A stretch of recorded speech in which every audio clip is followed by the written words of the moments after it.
11:02 on Tuesday, May 19th, 2026. And this is a special City Commission meeting of the Sault Ste. Marie City Commission. And we'll call this meeting to order. Could we have a roll call, please? Mayor Gary. Here. Commissioner Bauer. Commissioner Bosbus-Rath. Here. Commissioner Habusta. Here. Commissioner Marble. Here. Commissioner Rubenstein. Here. Commissioner Talentino. Here. Thank you all for attending. Commissioner Bauer had a urgent matter at his business, and he will be here as soon as possible. So we will move forward. If we could all stand for the Pledge of Allegiance.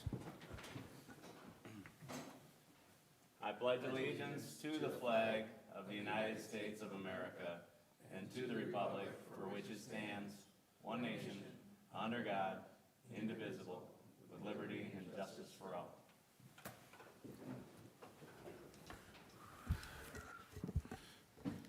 All right, so we will move right down into item B, which is public comments. So this is going to be a extended meeting. Hopefully we'll take some breaks in between, probably run into the afternoon. So is there anybody in the audience that would like to reserve time to speak at the end of our item C1, which is the interviews? So does anybody want to reserve any time to speak at the end of those? Seeing none, we will forge ahead to item C, which is special orders of business, purpose of conducting city manager interview. So with us this morning is Mr. Belcher, Kipling Belcher. How do you prefer to be addressed? Kip, okay, all right. We have obviously the City Commission seated here. We want to welcome you to the city of Sault Ste. Marie, Michigan, with a nice view of Sault Ste. Marie, Ontario most days. We are thankful that you have expressed interest in our position as city manager, and we congratulate you for making it to this step of interviews. We do have 5 interviews with candidates. We had one last night, and we have 4 today. We, as a City Commission, will rotate and we'll ask you a series of questions. We have a pretty long list of questions, and what we'll do is we'll give you 5 minutes up front to kind of give us an intro, to say hello, whatever you'd like to do. Then we'll have a 45-minute period with questions, and regardless of whether or not we're done with the questions, we'll just cut it off at that point to allow you time for a recap or any questions that you have. So any questions on the housekeeping items at all? Nope. Only thing I would say is, can you make sure the green light is on your microphone when you speak? Because we're broadcasting. Yeah, we are on live TV, so with maybe 5 or 6 viewers. So, Kip, we'll give you an opportunity. We'll start the timer. So we have a timer. We'll set the times, and you'll hear the little chirp up here. So, welcome to the Sioux, and we'll have everybody just introduce themselves by name when we go around the questioning, if you don't mind. So, stage is yours.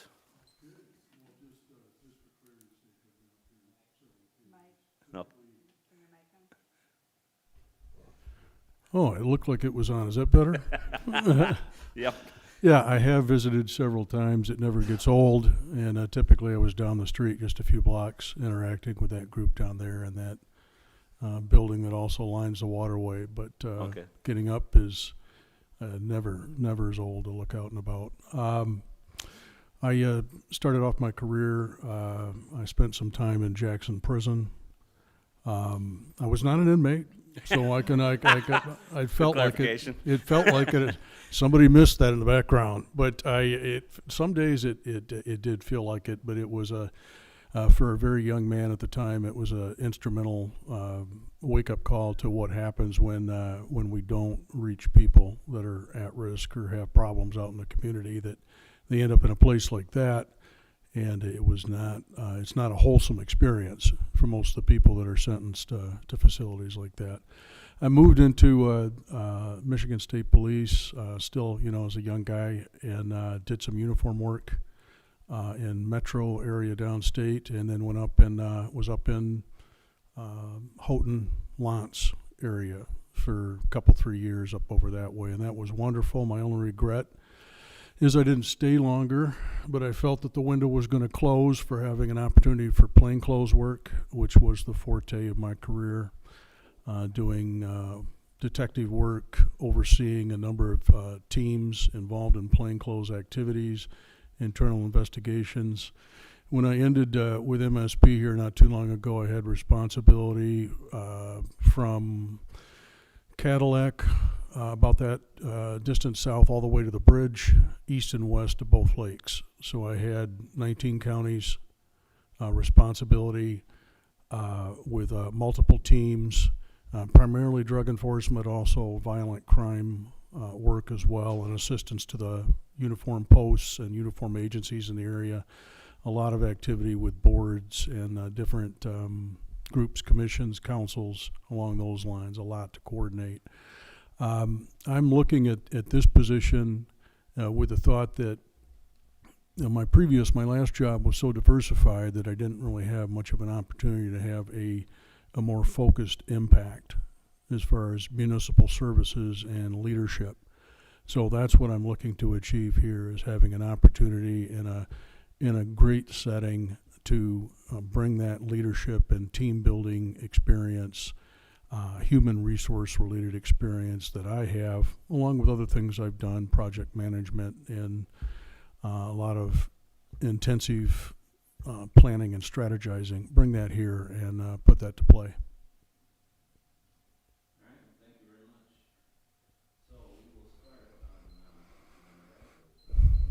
Sorry about that. Commissioner Habusta.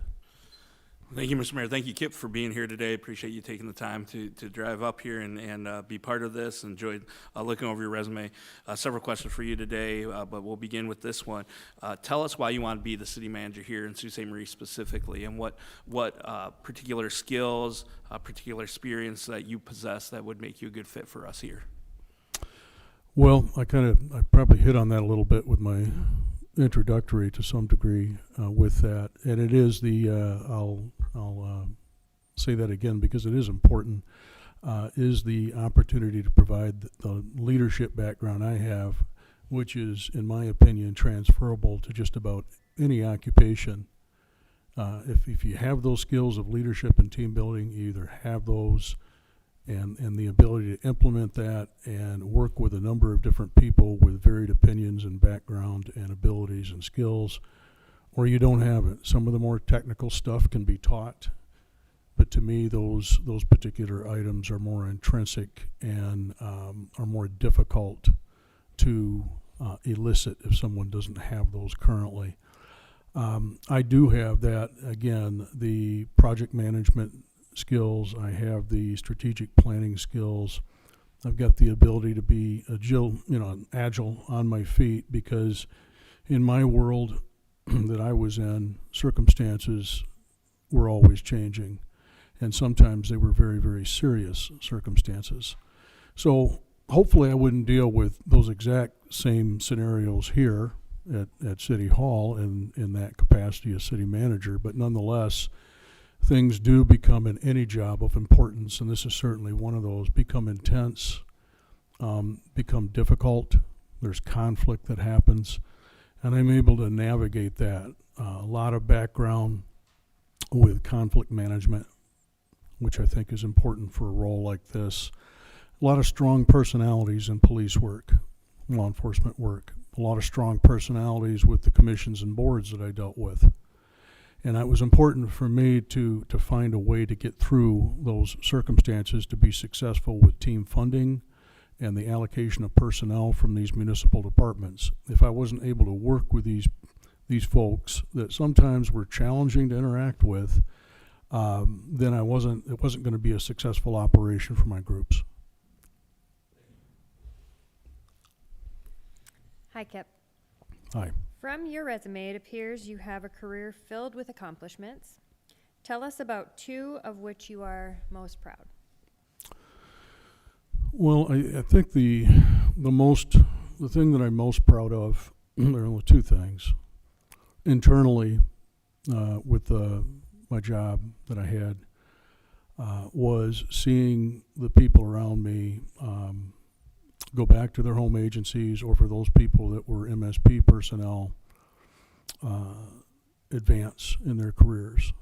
That was, and I thought, well, it wasn't just independently me. It never is one person. We know that. There's a lot more that goes into coaching and preparing people for other roles. But it was just a feeling of great pride.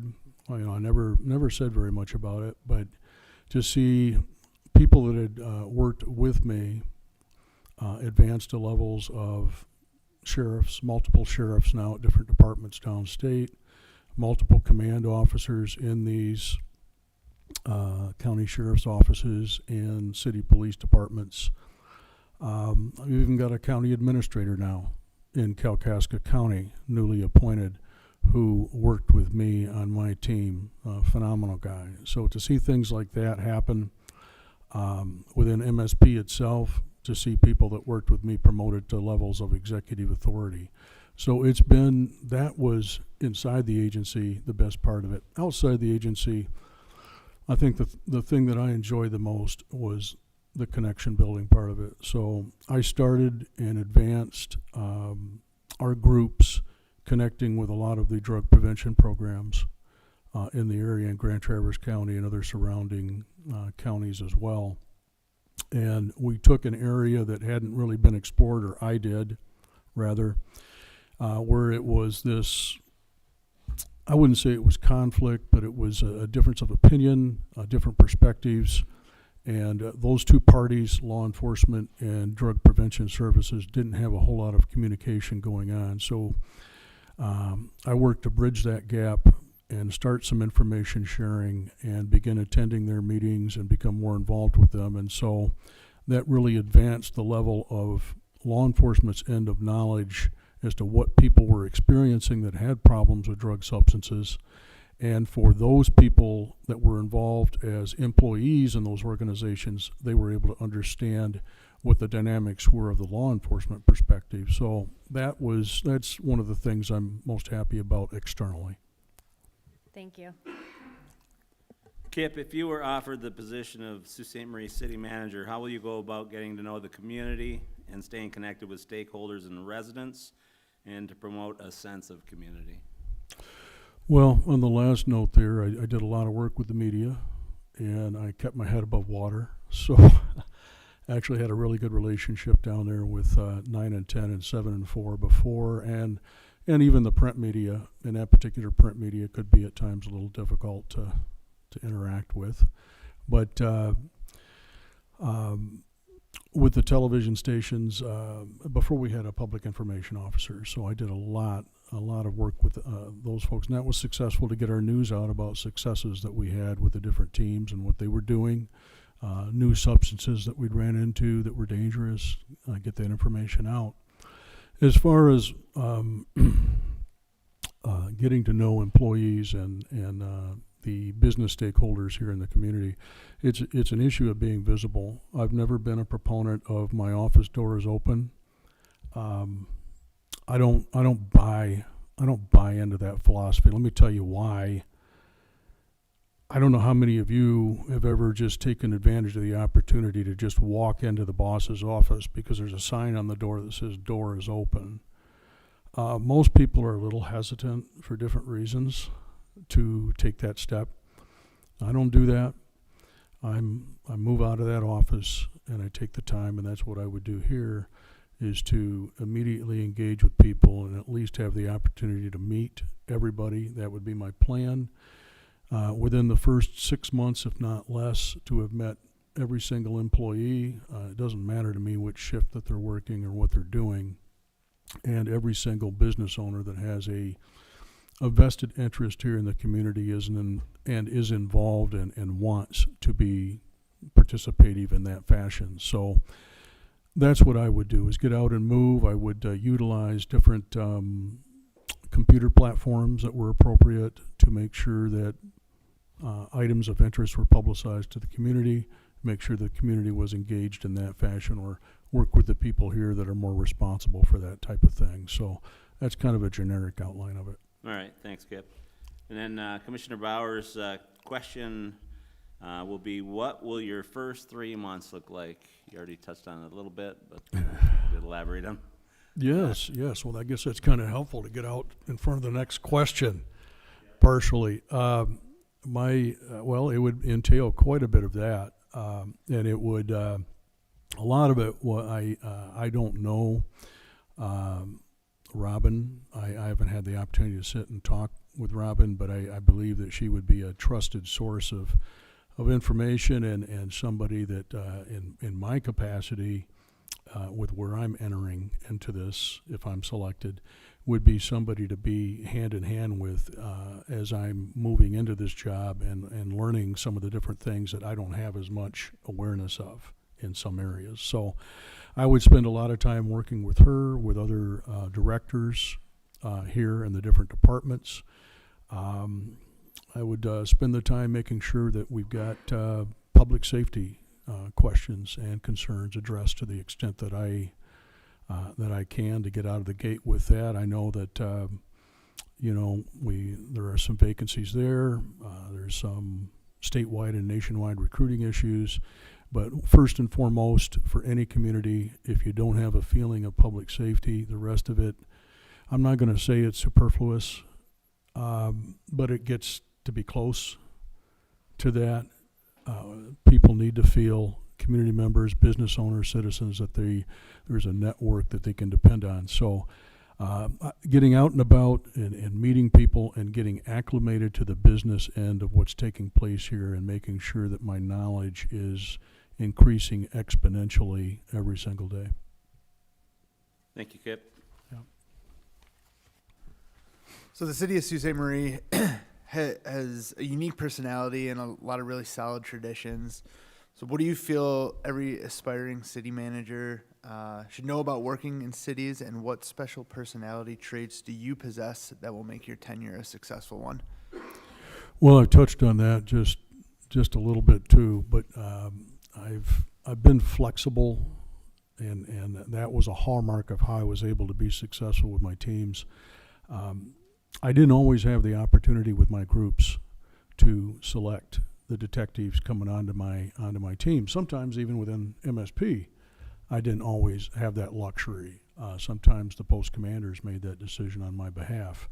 So it was important for me, and that's something that I made sure to pass on to the people, first line supervisors working with me, and the second line supervisors too, to be accepting and to look at everybody coming on board despite the differences in training and ability and experience and skill as an opportunity to develop. And that's how I would look at things here within City Hall, and my responsibilities if I'm selected as city manager is an opportunity to develop people, an opportunity to get people on the same team. That was one of my core responsibilities in my last job and prior jobs that I had too, in plainclothes and in uniform at the posts, was a singular focus, making sure that everybody knew what the overarching objectives were in relation to their specific jobs, and then dealing with conflict, mediation, strong opinions, differences of opinion, hesitancy for whatever reason to get things accomplished, working with people, talking with people, interacting, and getting past that to achieve those goals. So those are things I've done repeatedly in my time in the past, and I think that those particular skills and traits would come in handy here too. Hi, Kip. Thanks Hi. for being here. Welcome. When we call on the employees who have worked with you over the years, what will they tell us about you? Well, I've had a few, and I haven't thrown any $100 bills at them, say greatest boss, but there's been no currency exchange involved or anything like that. No, I think what you're going to hear is that I did work well with people, that I treated people well. I provided people with opportunities to do the different things that they wanted to do with their careers, even if it wasn't necessarily linear with my objectives on the team. If they were looking to move into something else, some other format or segment of law enforcement, I didn't hold them back. And it was tempting because I had some really, really good people. So I endorsed training, I endorsed opportunity, I endorsed the expression of individual personality, participative leadership, if you will.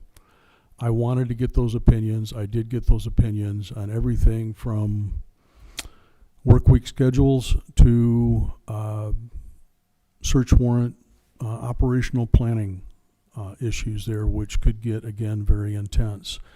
I didn't have all that knowledge, was the way that I looked at it. I just simply did not. If I didn't trust in the people around me, which is something that's integral to being a good leader, a good manager, a city manager or otherwise, the operation wasn't going to be successful, and it could collapse, literally, if you don't have that trust element. So I trust my people first and foremost. So that's my direction. Okay, and the second part is, tell us one phrase that the employees or your peers would use that your bosses or elected officials might not. Trustworthy.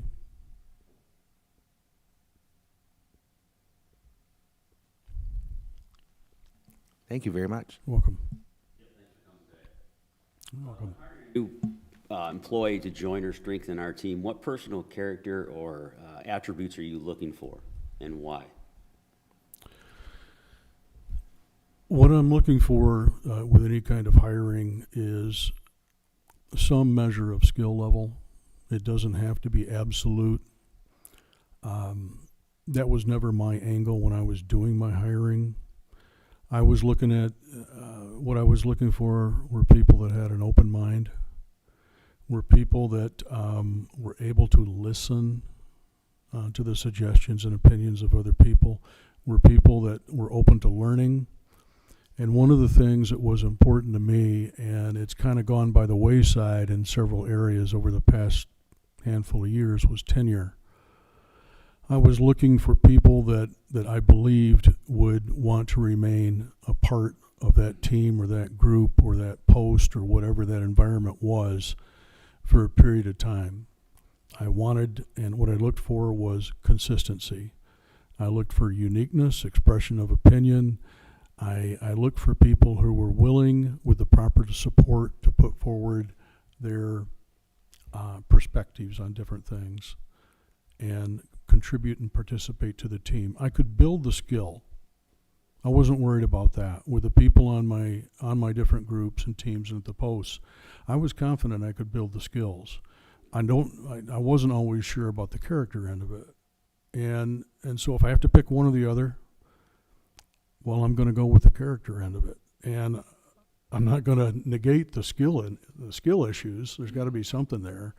But I know I can build that. I know I can build that up. So those are the things I'm looking for primarily in a person, and a good person to come on board. Welcome.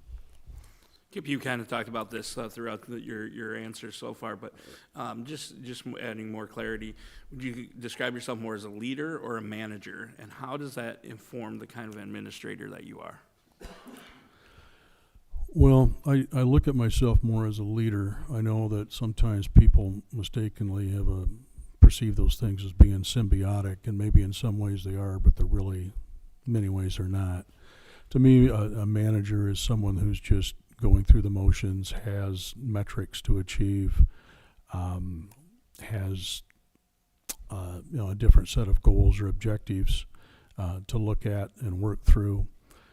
Leadership takes that to the next step and maybe a couple steps beyond that, and that places the responsibility and a lot of the decision making back on the people that are involved in the actual work.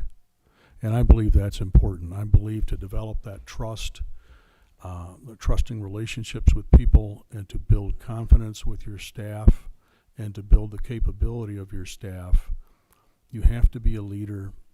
You have to be someone, and what I subscribe to and what I've done over the years, and it's worked for me, has been the servant leadership end of things, where I make sure that people have the skills and the supplies and I remove the obstacles for them. And if that means going up against some, going to task with some different situations, issues, or people that are standing in the way of my staff getting their work done, then that's what I do. I carve or clear the way for them and make sure that they have the ability to be successful and get their work done and develop. And that's leadership. That's leadership. Keeping it on the tracks, but getting out of the way of your staff. That doesn't make you non-responsible for the work product. You still are. I still would be here. But it's important that everyone else is in play on it. And that's how team cohesion is built, and that's part of leadership. And that's how a linear focus, of course with opinions and perspectives and sometimes some conflict, that's how that's achieved.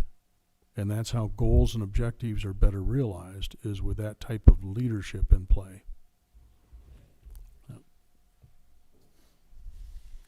All right. What will your team or staff meetings look like, and how often would you hold them? Well, there would be an itinerary that would, and that's what I've done in the past. For all of my team meetings, staff meetings that I had, no matter where I was working at, there was an itinerary that was developed and note-taking that took place so that I could reflect back, or the people that I reported to could reflect back on what was covered and what was discussed. There was a fair amount of open discussion as well. I wanted to keep things on track because I'm not a proponent of, I guess, having excess unnecessary meetings. I'm not a big fan of having a meeting just to have a meeting. I think meetings are important in a setting like I had. Any time that any kind of situation developed that was unusual or new, there could have been for example, there were some legal changes that would happen periodically, or department policy that would shift, that would call for an immediate meeting.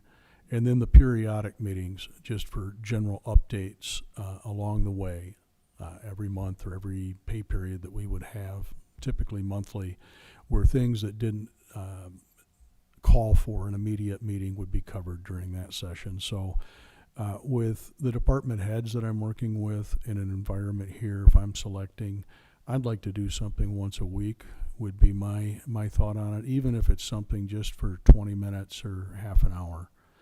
And maybe it's not always in person. Maybe there's electronic media that's utilized in circumstances where, you know, it's not something that's so serious that requires an in-person meeting, or people are gone on vacation or training or what have you. So definitely, if not once a week, once every other. But and those meetings, they don't have to be a set length of time, depending upon the topic material and what's germane, what's going on. Vary that length, but keep it interesting. Don't let it drag on forever. That was my big thing, is I wanted to keep the momentum going and move through a meeting, cover the material, listen to what people had to say, what do we need to adjust or shift, and then get back to business. But that's my thought on it. Thank you. Kip, a manager is often in the midst of tug of war between departments and employees, residents, elected officials, neighborhoods, or all those groups at once. What is your go-to strategy in dealing with conflict or divisive priorities? Well, really two different things that I've done to deal with conflict that's worked for me. And the first was hearing people out. That was, I don't know, probably 3/4 of the issue right there, was that I found that people that in some instances had preceded me just never took the time to listen to anybody. And it's not going to be the cure-all for everything, but allowing people the opportunity to express an opinion, call it vent, call it whatever you want, call it, and sometimes with some measure of agitation or disgruntledness that was apparent on their part. Well, that's life, that's part of life, and being able to hear that and take the time to listen to those individuals that are expressing that discontent, that was a big chunk of it. The other thing that happened that I did and that I practiced that worked for me was making sure that people understood that there were going to be times with different topics that everybody was on, call it a graduated scale of whether or not they won or didn't win that time with something.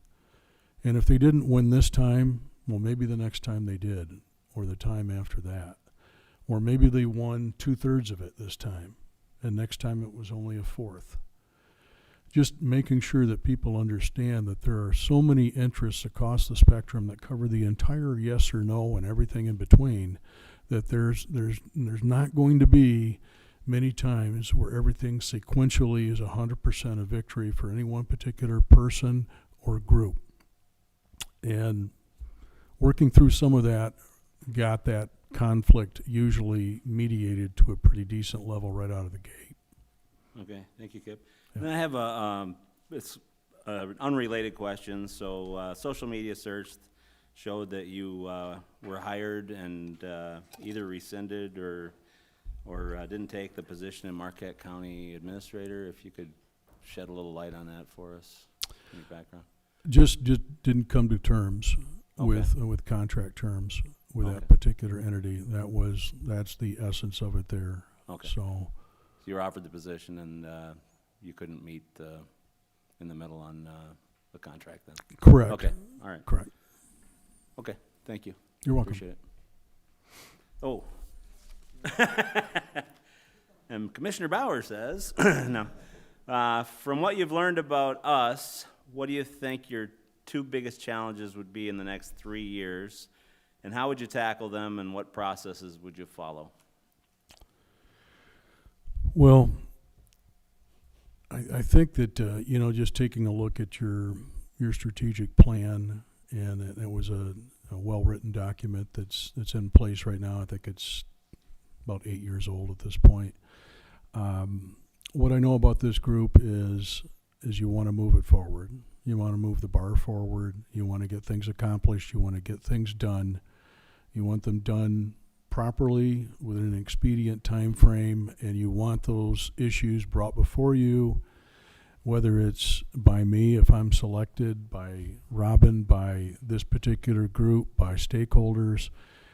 You want these different things and issues and concerns addressed and handled, resolved, and advanced to the next level. So for me, and it's going to take some time. It could very well take a couple of years for me to have a complete grasp on some of the nuances with all of the stakeholders, with this particular body here of commissioners, and making sure that I have a complete understanding of conducting city business within the parameters of what's expected from this group, what's expected in correlation with that strategic plan document, and how that all interacts today, because that document it's been 8 years, and it's a good channeling guide, but how all of that corresponds with what's going on today with the group of employees that are present, the group of business owners that are out there, and the other interested bodies that are involved with what's going on here in Sault Ste. Marie. So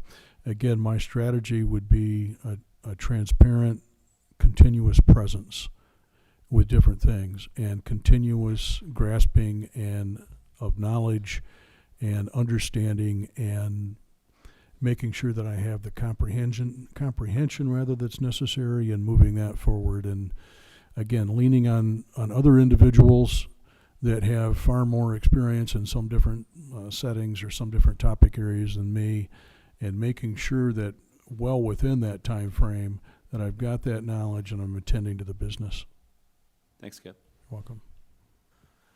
So what size budgets have you been responsible for in the past? And then what skills do you bring to the table in terms of financial management, and how can you use that to help us move forward while maintaining long-term stability? Yeah, my budgets were a little bit smaller. You've got a $16 million budget here. The budgets that I dealt with, some of the municipalities I worked with had budgets much larger, some smaller. My budgets, the things that I was directly, or budget I was directly responsible for, probably in the neighborhood of $2 million that I had direct responsibility for. A lot of that surrounded my different teams that I was responsible for handling, and that was a hands-on responsibility of mine to actually craft those budgets myself in accordance with current accounting standards, and usually in concert with the fiduciary agents that were overseeing the money disbursement part of things from my teams. Those were usually the county treasurers from one of the municipalities that was within each team's geographic area. So I got to work with that and was responsible for working with that and developing those budgets firsthand from scratch. One of the other things that I was heavily involved with and monitoring those budgets too on at least a monthly basis, and towards the end of the fiscal year, more like every week, and then as we got down towards the end of the line, every day, but was grant work. And I have an extensive background in grant development, grant applications. That's something that I've done firsthand for many years. When I lost, my position was frozen at one of my team offices for the team commander. It was necessary for me to jump back into that role of actually doing the grant application firsthand and all of the grant reporting and the grant management. So I was reacquainted with that, hadn't done it in a handful of years. So I have familiarity with the precision that's involved with grants, with the deadline issues that come with grants, with the content that needs to appear in applications, all of that. And I've worked with more than one grant simultaneously. So the project management comes into it as well there with managing multiple grants, and I have experience with that. So I would bring that to the table. I'm not a financial analyst. I'm not an accountant rather, but I do have experience examining financial sheets, accounting style financial sheets, and knowing what that content is and how to read it and developing that. Yep. Okay. How would you handle negative social media that often criticizes the city commission and various city operations? Well, sometimes I learned that with different issues of conflict and different disagreements, sometimes the best thing wasn't to respond to some of it.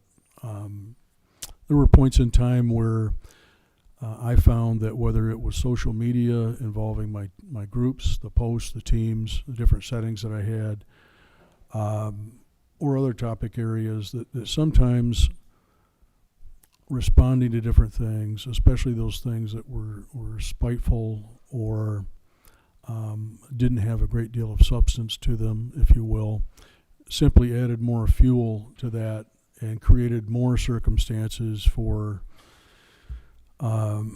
conflict and unnecessary comments being made than had that just been left alone to wither on the vine. And there were times too, there are times where you can tell by people making comments on social media that there is a genuine lack of understanding. In those circumstances, that would merit a response, or at least a consideration of a response. When someone actually doesn't understand that there's a policy issue, or there's a procedural issue that goes along, or there's a state law or a federal law that may supersede something going on in a local community, or that may be a companion aspect to a decision being made, that would need clarification. You're welcome. Kip, what intergovernmental regional cooperation service partner efforts have you been involved in? Well, you tell us about these endeavors. Give us some highlights on how you brought the people together and how they succeeded. Well, I've been involved in several very complex operations that covered large parts of Michigan, but one of the more interesting dynamics that I had involvement with was adding people to one of my groups, and this is the group that covers the Straits area in the lower peninsula there, and they used to work up here years ago. So the issue that we had there was there had been a dwindling membership and a dwindling commitment of personnel, and we needed to add to the number of officers working there. That group wasn't able to safely perform most of the functions in their work environment, whether it was street activity they were doing or search warrant executions or surveillance work. They just weren't able to do it in a manner that was productive, safe for anybody involved in it. So in discussions with the people that I reported to, the decision was made to approach two of the municipalities that had not had anybody on board with that particular group in some 20 years and have some very intense discussions about those municipalities making that commitment. And I was given a very short window to accomplish that. It became an outright goal or an instruction, somewhere between a goal and an instruction. But I could tell it was quite meaningful coming from them. So I had negotiations with the county administrator at the time and the city manager, both in the Gaylord area. Rachel was the county administrator then. I don't remember I can picture the city manager, but I can't remember his name. Anyway, a number of different discussions with them that were very intensive, very pointed, professional, but very, very dynamic and to the point. And this presented, I was cognizant that this presented a hardship for them too, because money doesn't grow on trees. And when you allocate funds to a certain segment of your budget, well, you have to typically, unless there's some ARPA thing going on, you have to typically remove that from somewhere else. That's how it works. You take from here and you provide here. That's the nature of the business, almost any business. So discussions about that, where that funding could come from, and then discussions as well with the city council and the county board of commissioners, repeated discussions with them about the necessity for this and putting together different PowerPoint programs and factual sheet information for them to actually demonstrate that there was a need for this and what benefit would be provided. So what I'd hoped for was that the city and the county would split the funding for that personnel. And in my perspective, if I was able to accomplish that, that was the cat's meow. I was going to be pretty pleased with that. But with the efforts that I put forward, and there were, other participants as well, obviously the city manager and county administrator were behind this 100%. We actually got one person from each of those geographies. And so we ended up with 2 new people on board, and it took the dimensional capacity of that team to a brand new level. They didn't have to call the adjacent group, or they didn't have to call on the neighboring post for a patrol car support off in the trees or something like that to support in case there was a problem that happened. They were able to get things done on their own safely. And in return, I advocated, because I felt strongly about it, for Rachel's plan in Otsego County for a new law enforcement center, and spoke in front of the board. And unfortunately, that went on the ballot 2 or 3 times, and it didn't make it, even with revisions and downsizing. But I believe in reciprocation of assistance and help when it's appropriate, it's ethical, it's the correct thing to do, and that's what I tried to do after the fact. You're welcome. Thank you, Kip. I'm switching on my question a little bit for the rest of the commission. I'm curious to know, I noticed you have lots of experience in public safety. I'm curious about any experience in DPW operations, planning and zoning, collective bargaining, economic development, or downtown revitalization. Well, collective bargaining was part of what I did with the contracts with the troopers and sergeants that were part of the department. So I had to be familiar with all of those contract provisions, also with the different contracts of the detectives coming on my team from the different municipalities in the area, from the county and city departments. So I had to have familiarity with that, and in the limited instances with the MSP personnel, when there was an issue that arose with either a disciplinary matter or some sort of, I never had a grievance filed, so amazingly enough. But there were a couple issues where I had to go to the disciplinary end of things. I had to be familiar with that end of things as well. So as far as contract issues, I had input in collective bargaining as far as raises and benefits. I was not a direct party to those discussions. As far as infrastructure related issues, I was one of the direct participants in putting in a brand new office for that streets group that I just mentioned.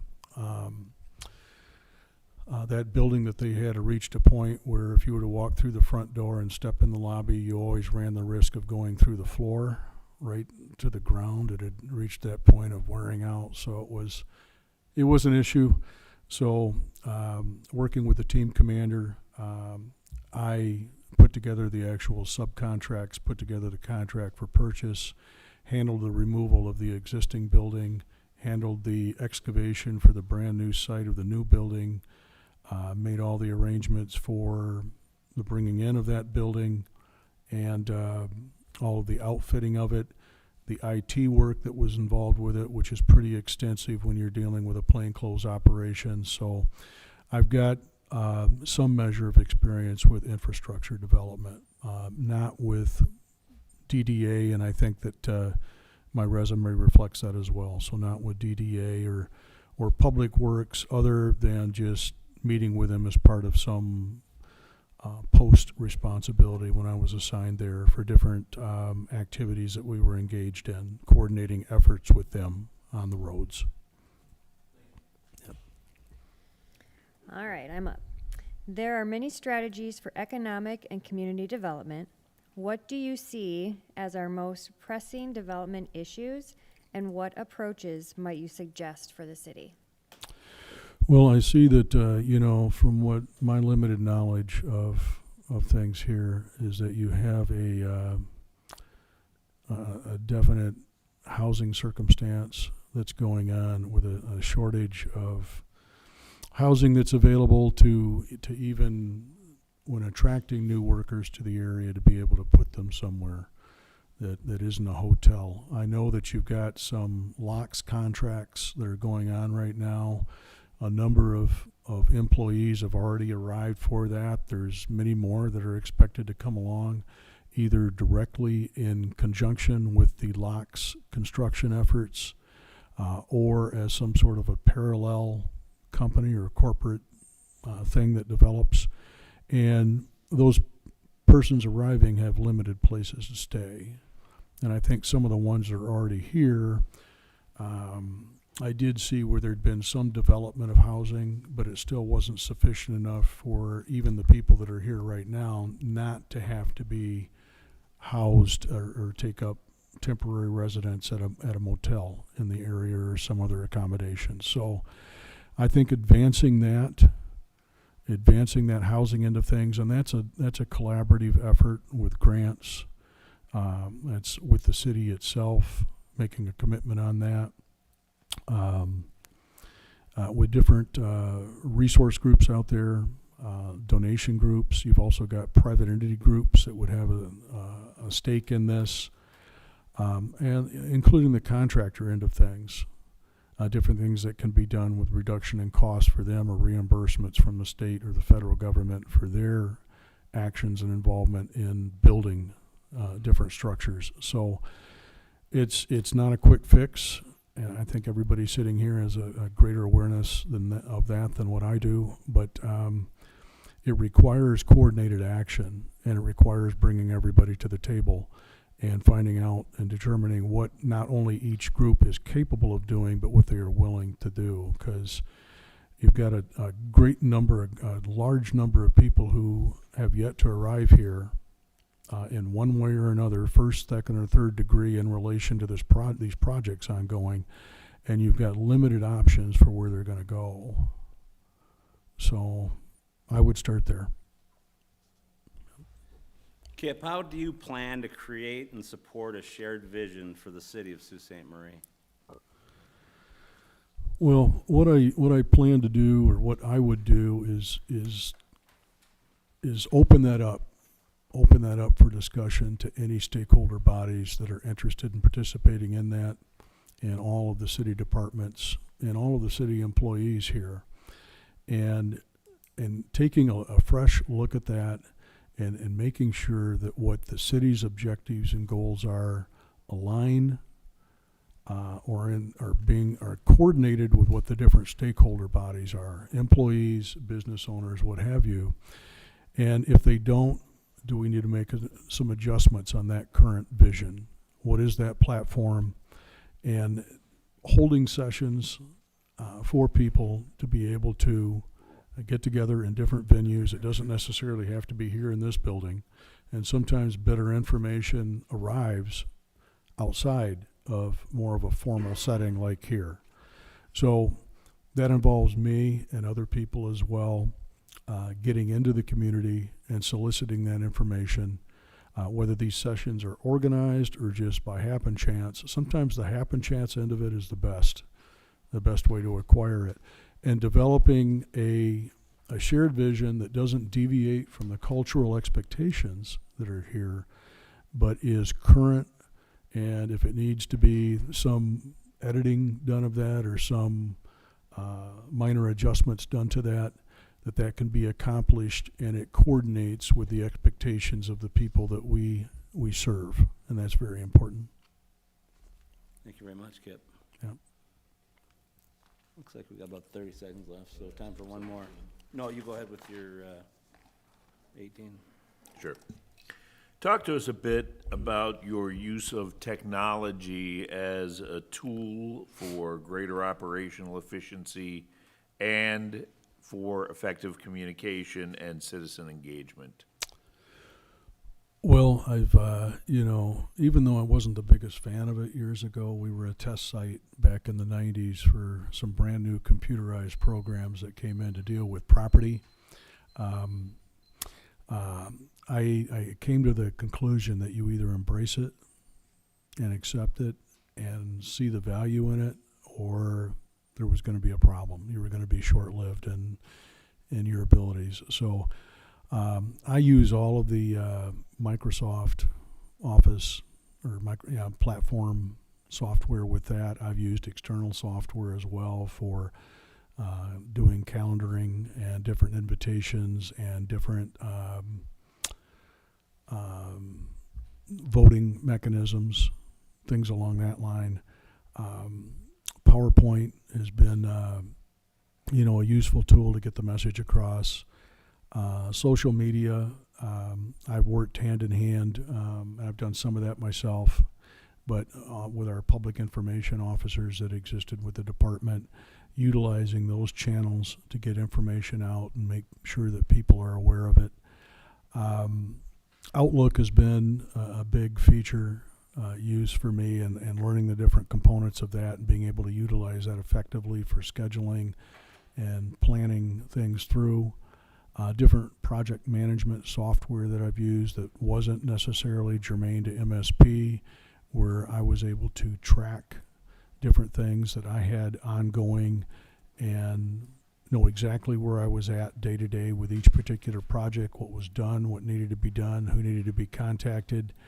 And that was a little bit better route for me than just dealing or relying specifically on an Excel based program. So I'm not like, a rocket scientist with every single aspect of software, but I do have familiarity with quite a bit of it. I know how to use it, and I know the value that it has. Thank you. Welcome. We're at the end of our scripted question period, so if you have 5 minutes, if you would like to use that for anything that we missed, if you want to drive it home, or if you have any questions for us or about the city. So this is your time, Kip. Hey. Well, I think I hit on the highlights.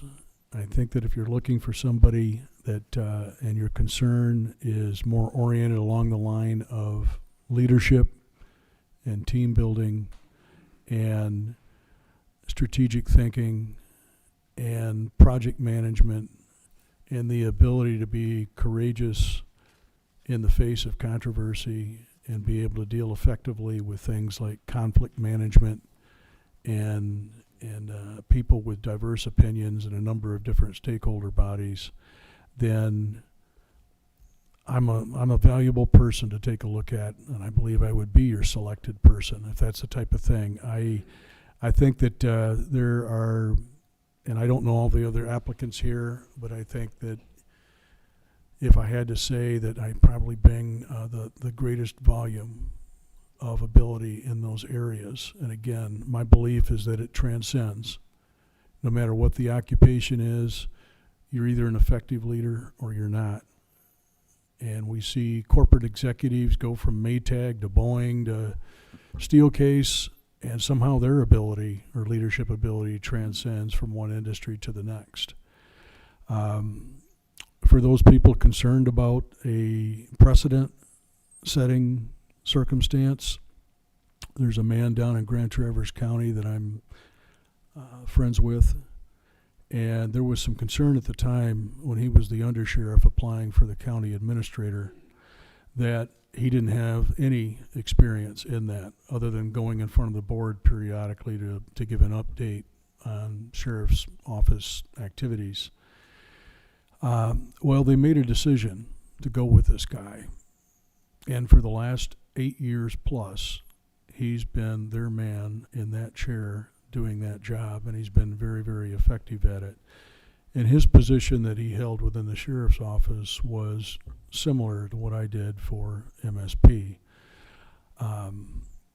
And there was some doubt at the time with that selection, but they made that decision, and it's worked out quite well for them. And there have been other people too in a capacity similar to mine that have done it. So I just wanted to make sure that the board knew that you're not standing on eggshells, that I'm a person who values tenure. It's not my plan and would not be my plan. I'm looking at something as a last chapter opportunity with municipal service. I'm not looking to leave and go somewhere else in 2 years or 3 years. I would run this through, and I would make the commitment to stay here as long as the relationship between commissioner members and me and things were advancing in a degree that was suitable for both parties. I'm staying on board. So I would leave that with you as food for thought as you're moving forward and making your decision. Thank you very much, Kip. We appreciate it. Timing was good there, too. You're welcome. Excellent. Thank you very much. We appreciate welcome. your interest in having you come up. Thank you. I think we'll take just a couple-minute break if anybody has to stretch their legs.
Hi.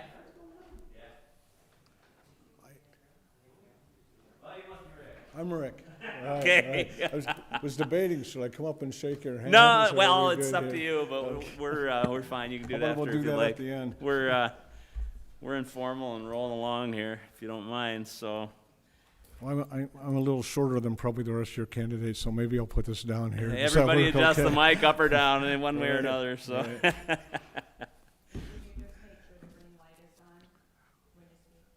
I'm sorry, say that again? It is. All right. Can you hear me okay? Yes, Do I need to lean into it, or is Perfect. leaning back okay? no. Okay. Rick, welcome to Sault Ste. Marie. We're glad you're here. We appreciate your interest in this position as city manager of the city of Sault Ste. Marie. We have a format that we're going to follow. We have scripted questions, and we will go around the dais asking them. And at the beginning of the interview, we'll give you about 5 minutes to give us an introduction to who Rick Heyman is and tell us a little bit about yourself. And then we will go into the questioning. We'll follow that format for 45 minutes, whether or not we get through all the questions. And then at the end, we'll give you 5 minutes to summarize it all or to give us a closing statement or ask any questions. So that time will be yours as well. So we do have a copy of your resume and materials, and we'll be taking notes as we go. So if we look down, that's our intent. So any questions before we start? Well, just a couple of quick things, not Sure. really questions, but if you see me take off my regular glasses that my wife insists I don't wear enough and switch to these, it's because I still can't get used to these multifocals. So my wife No. says if I wore them more, I wouldn't have to put on my cheap readers, but. It's I all see good. better I with got the 3 cheap pairs. readers. Right. I do the same thing, exactly. yeah, off on, so no problem. And do you Yep. mind, I prepared a few notes, Sure. not really remarks, that I might refer to here and there, if Absolutely. that's okay. Yep. Okay. So time is yours, Rick. Okay, well, thank you for having me. I have to say, I feel incredibly honored to be among the other 5, having done my due diligence, looked at the backgrounds of the other candidates. Looks like you have a lot of good candidates to consider here, and I'm proud to be one of them, and really have enjoyed my time. I came up last night and got some opportunity to walk around the city when it wasn't raining, and actually, I guess, was it raining yesterday? Hard to remember. It rained a lot on my drive up, I can tell you that. That's true, fair enough. And I have to tell you, the write-up, I don't think I've ever heard more emergency signals on the whole trip up from Bay City to here. It was incredible. Anyway, I think, let me just tell you a little bit about myself. So I'm married. I have 5 adult children. I have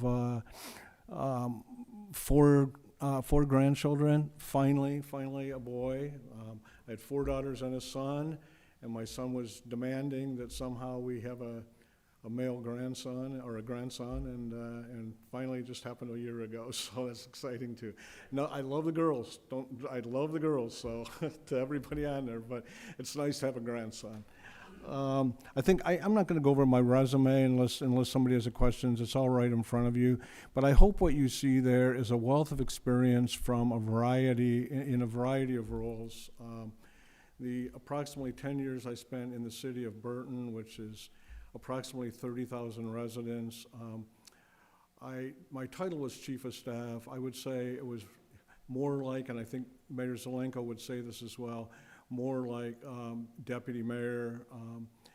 I did everything from countersigning on payroll to she felt comfortable plugging me in to every role in the city every time we had a vacancy. So I have experience in DPW, purchasing, HR, a lot. I think like if having looked at her background, like your deputy mayor, right now she's wearing a lot of hats. I'm amazed at the number of things she has to do simultaneously. So that's part of my background. I was a journalist for many years. That was quite some time ago.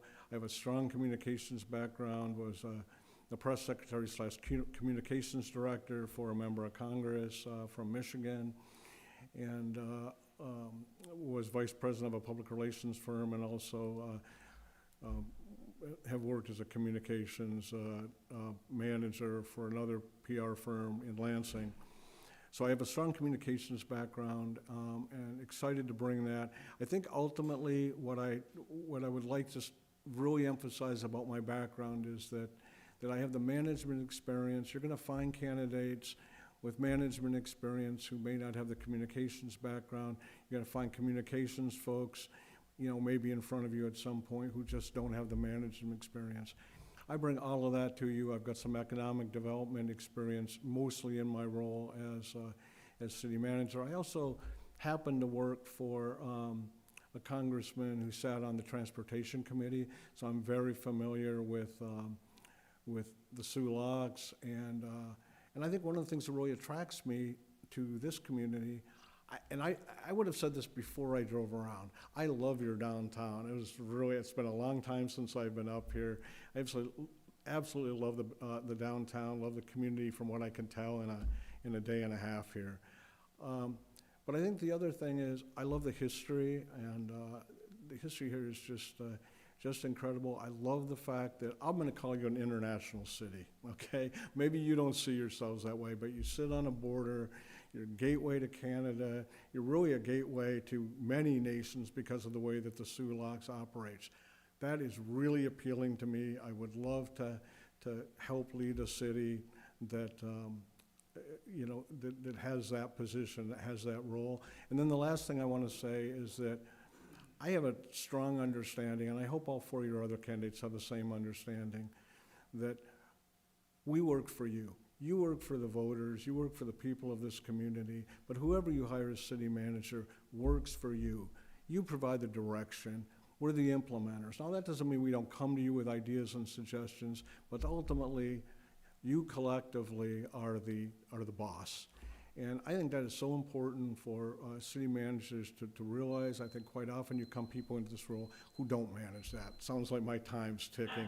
I did not realize I would speak that long. I pride myself on being a better listener than talker, but I am Irish, so. That was good. It went quick. So we'll start over to my right with Commissioner Habusta. Rick, thank you for being here today. Thank you for coming up and taking this time. And you spoke of this a little bit, but I'd love to hear more about why you want to be the city manager in Sault Ste. Marie and what particular skills or experiences that you might have that would make you a good fit for the Sioux. Sure. So as you look at my resume, you realize I've done a lot of things. And I feel like I'm at a point in my life where I want to bring all those skills that I've accumulated, I guess, over the years. And I want to help a community, you know, move forward. I have a very, very strong interest in I mean, look, just having 5 kids alone and 4 grandkids, I know how hard it is to get your family to want to stay, work, live, raise their own families in a community, particularly a smaller community in Michigan. Everybody wants to move away, right? I want to move to the big city. I want to make my mark. And so it's our job to make our communities places where we can all say, hey, you've got a great opportunity staying right here at home. And so I think the communication skills, I think the management skills, and I think just my outlook in general is we need to build and retain what we have in our small communities. And you know, look, Sault Ste. Marie is small. It's not that small. And cities of, you know, 15, 20, 30,000 people, those are the backbone of our state, really. And I think I've got a lot of skills that I bring to the table that I want to be able to sort of, I guess, for lack of a better phrase, I want to give to a community, and I want that community, I want to help that community grow. And why Sault Ste. Marie is an ideal community to do that. I look at your downtown, for example, vibrant, the tourism part of it, the small businesses. I mean, what a fantastic thing. And I wish I would have stayed there last night. I didn't. But what a fantastic thing to have a downtown hotel, a historic hotel in a downtown. There aren't a lot of communities in this state that have that. Those sort of things, But I also look around, I see challenges, right? I see, you know, how do you sustain those small businesses? How do you grow those small businesses? To be honest with you, I thought it was kind of interesting to drive through a downtown and see a storefront that said psychic. And I thought, but you know, I lived in the community very, very briefly, my wife's hometown in Iowa, and they had a place called Weird Heralds. And you can, in fact, I went to Marquette University and I went into Weird Heralds and I found framed in the front window a Marquette University basketball shirt. How much is that? Oh, I just put it up for display. Somebody got in a rummage sale in Chicago, so I'm sure it was a former player from Chicago. But I love those sort of unique things. And I don't know if that really fully answers your question about why Sault Ste. Marie, but there's just so much in a community like this, and I think I have so much to offer a community like this. Hi, Rick. Hi. From your resume, it appears you have a career filled with accomplishments. Tell us about 2 of which you are most proud. Wow. How to say this humbly? I want to be humble. I have had some success, and I have been involved in a lot of things. Before I answer that, I want to say every single thing that I have done or accomplished in my life has not been done by myself. To sit here and take credit for some of the things that I think I had a part in, just really important to emphasize that I only had a part in them. So I'll start with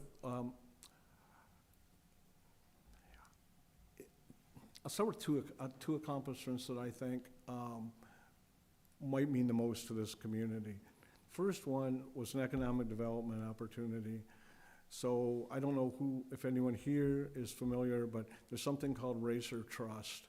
And Racer Trust takes old General Motors properties, usually contaminated in some way, and tries to sell it and make something of it. We have one of those properties. We had several of those properties in Burton.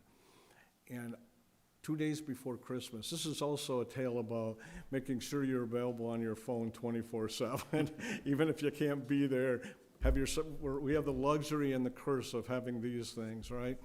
So Burton, I got a call, I think 2 days before Christmas, from a former deputy city manager who was working with Racer, deputy city manager in Bay City, of all things, who I knew.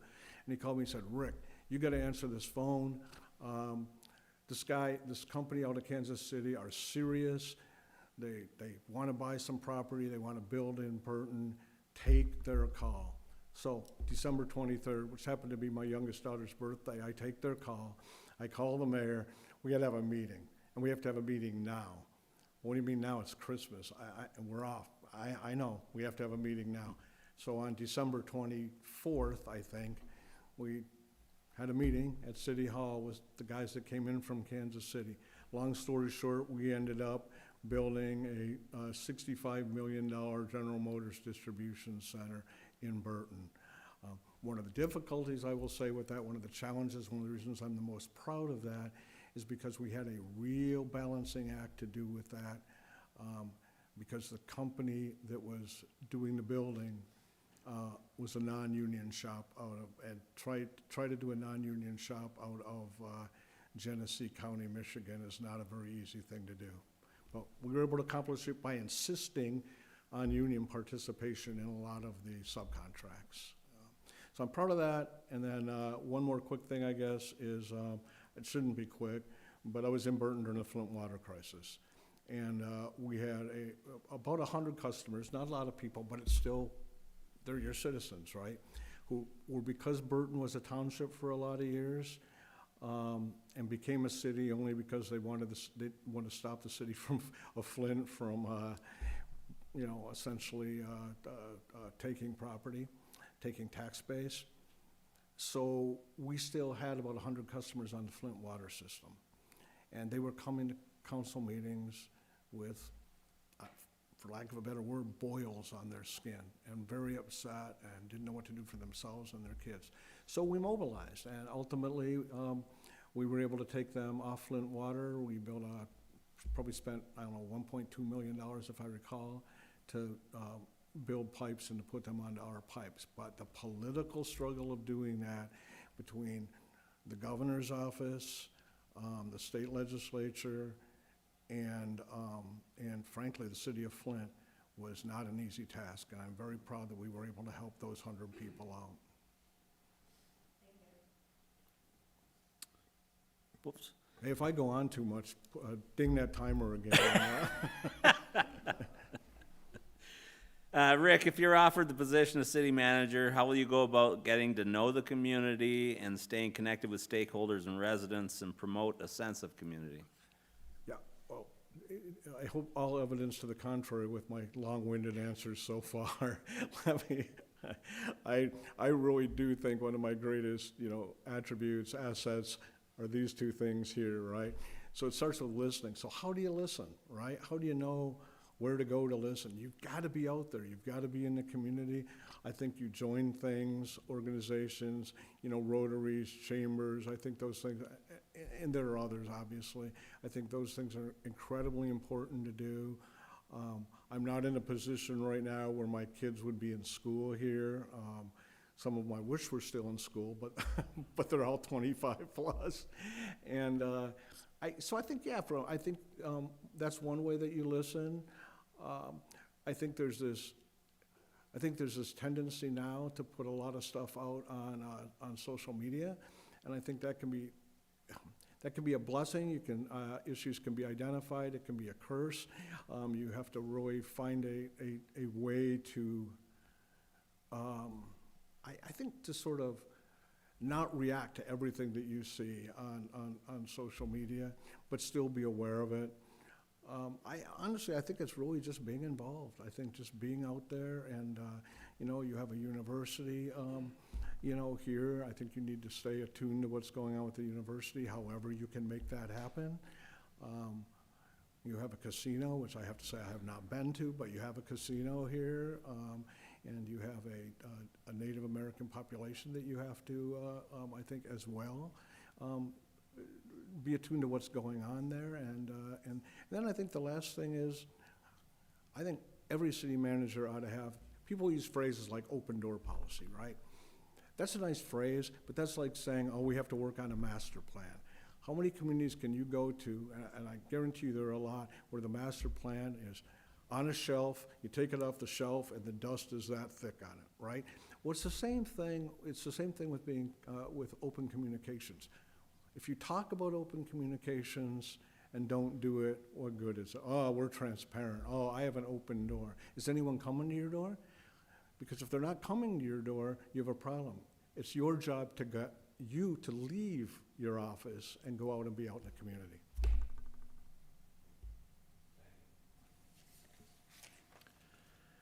Rick, what will your first 3 months be like? I'm going to go back and say a little bit, it'll be open ears, it'll be getting out in the community, it'll be figuring out how city operations work, figuring out what, the needs are. I think anyone who comes in and tells you that in the first 90 days they're going to accomplish this big thing, or they're going to, I just hesitate saying that. I don't know Sault Ste. Marie yet, and even if I did, or thought that I did, you all are the eyes and ears, so I've got to listen to you, but the department heads are the eyes and ears. More important even than department heads are the workers. So I think my first 90 days is just, honestly, it's listening and assessing and finding out how the city works before I can even, consider how it ought to work, right? Assessing, I guess, is 90 days worth of listening. Thank you. Rick, thanks for coming up. The city of Sault Ste. Marie is a community with a unique personality and solid traditions. What should every aspiring city manager know about working in cities, and what special personality traits do you possess that will make your tenure successful here? I'm going to apologize. Can I ask you to repeat the question? Yeah, I was just having a little bit of problem hearing. The city of Sault Ste. Marie is a community with a unique personality and solid traditions. What should every aspiring city manager know about working in cities, and what special personality traits do you possess that will make your tenure in this one successful? Well, I'm going to start, and I really hope this is true. You know, we all think certain things about ourselves, and I'm going to rely on what other people, what I know, references, and other folks have said about me. And I think that one is I'm a listener, and I mean, my years as a reporter, I think I really honed those skills. But I also like to think that I have a large dose of humility, and I don't know whether some of that comes from being a 5'3" man, but I'm a humble guy, and there's only two people who will tell you that I'm not, and that's my wife and my adult children. But beyond that, I think my special attributes really are, again, I'm going to go back to my 2 years. I think I listen. I think I'm generally an empathetic person, and everybody has their story, and sometimes those stories don't mesh with reality, but that doesn't mean that you aren't kind and you don't listen and you don't consider that you might find some, some element of helpfulness in what they're saying. People come to you with problems, and you can sit there and explain till the cows come home why that problem is not something that you may be able to help them with. One of the things that I did in the city of Burton, this maybe will give you an example. We were able to make water bill arrangements, and the only person who was allowed to sign off on that by statute was the mayor or her designee. Well, I was a designee, so I got to hear and I don't mean to be pejorative with this, but I got to hear every sob story about why they couldn't pay their water bill, including one from a stripper who wanted to pay me in $1 bills. That's actually a true story. But you learn to listen to their stories and to be empathetic, but also firm. I had a fiduciary responsibility to make sure those bills got paid, but if you think for 1 minute I wanted to see anybody's water get cut off, I didn't. And I guess as best I can, that answers the question, I hope. Hi, Rick. When we call on employees who have worked with you over the years, what will they tell us about you? A subordinate employee? I think they would say,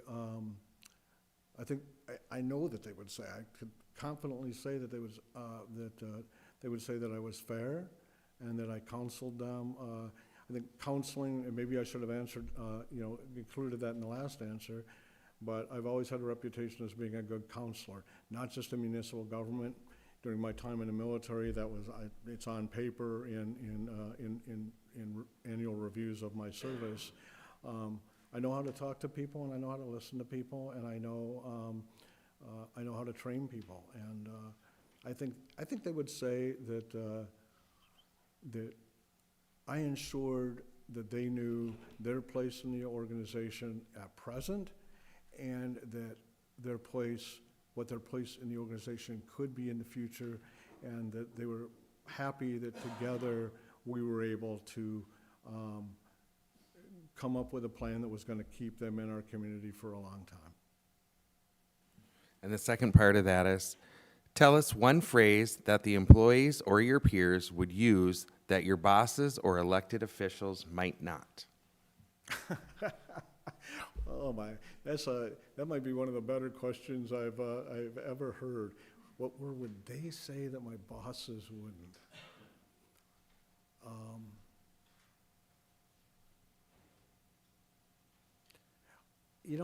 I think that's such a hard question because it depends on the boss.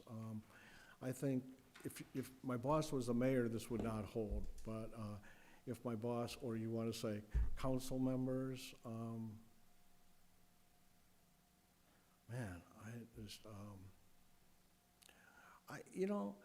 council members might not have seen my counseling skills. I think there might have been some council members who might have thought that I was that I would always I can't come up with one word, to be honest with you. I think there's some council members who might have thought that I would always defend the mayor. Well, my job was to defend the mayor. Now, that I defended the mayor with integrity. I would never come to council and say something that was untrue or that would, mislead. So if there were a council member who thought that that was disingenuous, there's the word. The word is genuine, right? I think that there might have been bosses who might not have seen this because, look, let's be honest. I'm a public relations guy, right? So sometimes we're not always thought of as being genuine. So that's it. But I think there's a council member on my references. He certainly wouldn't have said that. And I'd say the majority of the council who weren't thinking politically wouldn't have said that. This is the hardest question I've ever had to answer in an interview. I'm going to remember that, though, when I'm doing interviews. That's a great question, yeah. Rick, thanks for coming to see us today. Appreciate it. When hiring new employees to join or strengthen our team, what personality or character attributes would you be looking for and why? If I were giving, and it sounds like that's what you're asking, a general attribute, I think it would be, I think it would be integrity. I don't think you can replace, honesty. And the last thing look, I want to know when the DPW director sends somebody out to do a job, that they're going to do the job, not, sit on their shovel, basically, right? God, I just thought about that image, sitting on your shovel. That's probably really, it's not exactly what I meant, but, yeah, so I think integrity would be my top, my top word. I mean, obviously, you presume that when you're interviewing somebody that there's a certain level of competence. Now, obviously they have to be competent, and you can presume a lot of things, but if you don't have honesty and integrity, you don't have much.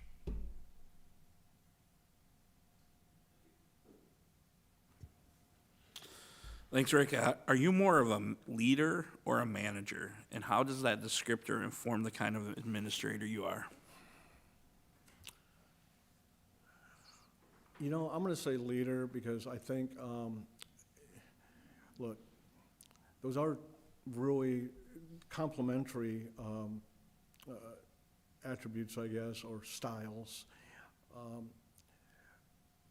But managing implies, I think, only implementing, and that's a small part, or that is, I don't want to say a small part, but that's only part of your job as a city manager, right?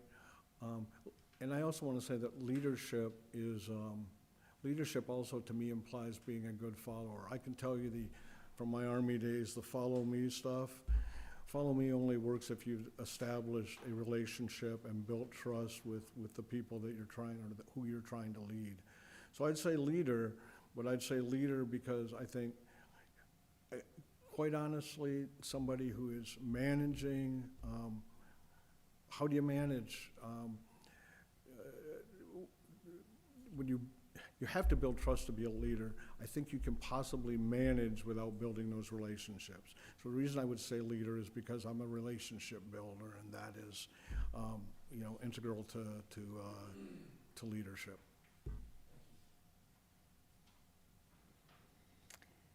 What will your team or staff meetings look like, and how often would you hold them? Oh, staff meetings? So meetings are always interesting because I can't tell you for sure how often how often I would hold them. I would hold them on a schedule, frequently, whether that's, once a week, whether that's once every 2 weeks, probably somewhere in that range, but I think that's an assessment I would have to, I don't want to waste anyone's time, right? I think that we have, I presume that there are competent leaders here. I presume that there are leaders who have been here for quite some time and know their jobs. I don't want to get in the way of them doing their jobs. I think I can make an assessment on how often I would hold a staff meeting based on, after having been here for a little bit and made an assessment of how necessary they are. They're certainly necessary, and they're a good way of communicating. I think, what would they look like? Typically, I'll go back to my Burton days. I led the staff meetings. The mayor was sometimes there, sometimes not. I led them efficiently. I think she would say that they were efficient. I like building camaraderie, and I think that staff meetings can help build camaraderie, and I think, and they help build trust. So I'm going to say I would have them more frequently at the beginning, and hopefully I would reach a point where we wouldn't have to have them quite as frequently. Thank you. Manager is often in the midst of tug of wars between departments or employees, residents, elected officials, neighborhoods, or any of those groups together. What's your go-to strategy in dealing with conflict or divisive priorities? Yeah, I would list I would list that as a strong point that I have, and I think that I think it looks different once you've been able to build trust with various folks during the period where you're attempting to build trust. It's important that I think you act with integrity, and again that you listen. Not everybody's going to be happy, guaranteed. But I think there are ways to find compromise, and sometimes there aren't ways to find compromise. And ultimately, you have to say, look, I've heard everybody here, right? We've listened, we've accommodated. I mean, every time you're trying to do something new in a community, there are always resistors, and they're always, and you have to let them know that they've been heard. And I think you have to go in with an open mind. I think most of the time, one of the mistakes that gets made is decisions get made within a department, within a council chambers, but with a few amount of people, and then you try to shove it out there and say, this is what we've decided. And I don't think that that's generally the right approach. I think the approach is to invite stakeholders or potential stakeholders, sometimes as big as the general public, to invite them in. And don't just put it on Facebook or post it because it's a public meeting. You have to really recruit people. Come and tell us what you think. I've worked on a lot of master plans, both in the public relations field. City of Grand Rapids is one example. And we had community meetings. And we had community meetings in neighborhoods, not get in your car and drive to City Hall, but we're going to have a meeting at this school or that school. You think, well, where do we have meetings outside of our big meeting places? Schools. I mean, that's one example. Everybody knows where the school is, right? I haven't looked at it. I presume there are like at least a few elementary schools. Is that right in the Sioux? Oh, there's one. Okay, well, there goes that idea. Okay, all right. Well, I guess we'll have to find. Okay, but yeah, I think you have to bring people on at the beginning, not at the end. On your last answer to me, you talked about social media being a blessing and a curse. And so with a Tale of Two Cities, you are in the final 5 for city manager in Bay City, and also in the final 5 for city manager Sault Ste. Marie. So in a perfect world, if you were chosen for both, what would go into your decision-making as to which city you would rather be manager of? I had a feeling that might come up. and it's not just social media, believe me. It's traditional media as well. I saw the stories and I told my wife, I'm like, oh, you got to be kidding me. But, 1 week from today, I see. Yeah. Look, there were. By the way, just in Bay City, it's the final 4. But and one of them happened to be your former city manager, right? Yeah. I have to say, I applied for this one first, right? I didn't think I had a chance, and I'm going to say this. I hope nobody minds if I throw a biblical phrase out here, a biblical reference, but and I by no means consider myself a prophet, but there is a phrase about a prophet is never recognized in his own hometown or something along those ways, right? So I thought, man, I don't know. I just think I know players, I know people that were going to apply. There's I believe, and I know this because he's a friend of mine, that the husband of our congresswoman was one of the applicants, and he's a former state rep, and I'm like, oh my gosh, you gotta be, you know, there's way too many qualified applicants, more qualified applicants potentially. God, so roundabout way again to your answer.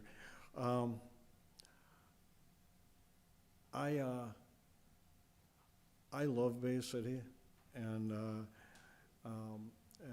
who knows how this might get reported out today too. So I'm trying to be very, very careful. Living and working in a community that I've been associated with for a very, very long time, and some of the baggage, you know, that might go along with that, and the fact that it's a very, very tough place politically. I will tell you this just because I think it's funny. So a former police chief who didn't go out on the best terms was on Facebook saying, why didn't they post the backgrounds of all their candidates? I see 4 candidates and I only see one that's qualified with any city management experience, because all he saw was my most recent job at Good Marketing. And so basically he said, based on what I've seen, you got to hire Brian Chapman. None of these other guys, I think he called us, I think he said the current city manager was a D trying to hire a bunch of Fs. So I guess I'm one of the Fs. You know, look, those are things that you consider with contract negotiations. I see what the offer, you know, looks like if there were to be an offer, and, you know, and compare them. I would be equally comfortable in Bay City and here, and they both have attributes, and I've done my best to dance around answering your question. Fair enough. There's no winning on that answer, really. There really isn't. I wouldn't have come up for the interview if I didn't want this job. How's All that right. for an answer? That's great. Okay. And you guys are more likely to come in with an offer, if there were to be one, than before they are, and I'll have to make that call. Burden the hand, too. That's All right. Good answer. Thank you. This is a two-parter, and I'll ask them You one remember part when at I a just time. said that was the toughest question I had to answer? We're full of them. Oh, this one will be easy. From what you have learned about us, what do you think our 2 biggest challenges will be in the next 3 years? I've got notes on that, but I think I'm just going to try to answer it without looking at my notes.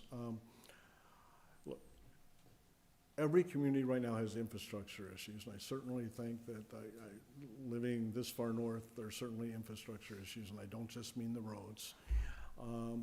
That's a challenge, but I really think the biggest challenge, if I were one of you, I would say, I want my children and grandchildren to be able to choose this community. I don't want them to have to flee because there are no jobs, because there are no opportunities. If they want to flee because there's 118 inches annual snowfall, that's another issue. But I don't even know if that's the right number. I just kind of made that up. Sounds about right. Good guess. Yeah. Good. Well, I don't, certainly not in a single night, but well, it could happen, I suppose.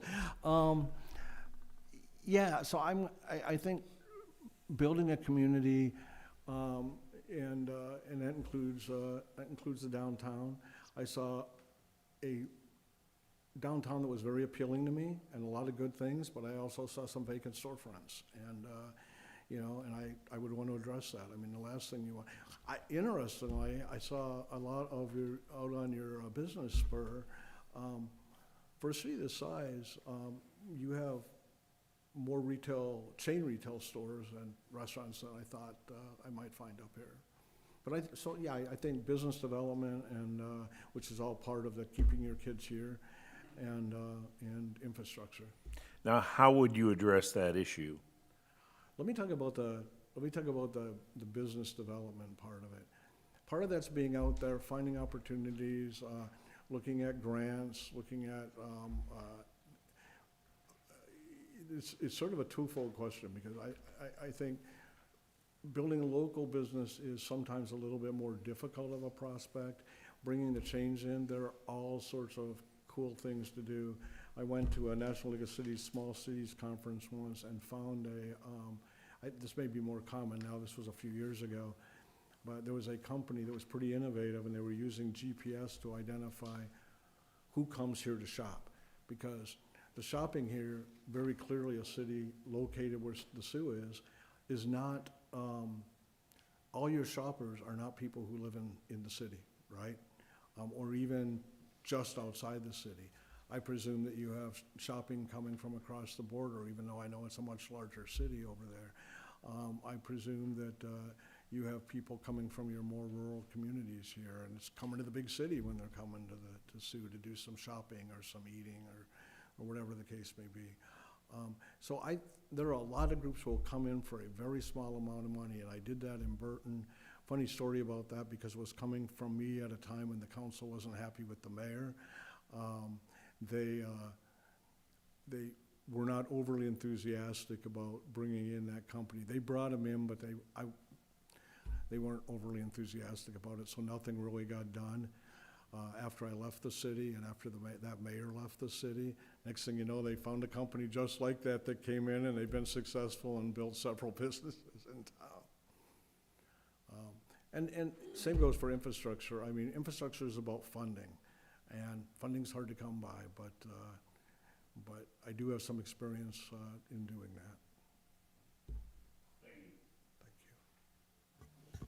Rick, can you talk a little bit about what size budgets you've been involved with in the past, and what are you uniquely bringing to the table in the finance area that will help us move forward while maintaining long-term sustainability? Yeah. So my primary municipal budget, obviously I wasn't working budgets when I worked in Lansing or when I worked in Washington DC. So my primary budget, well, two.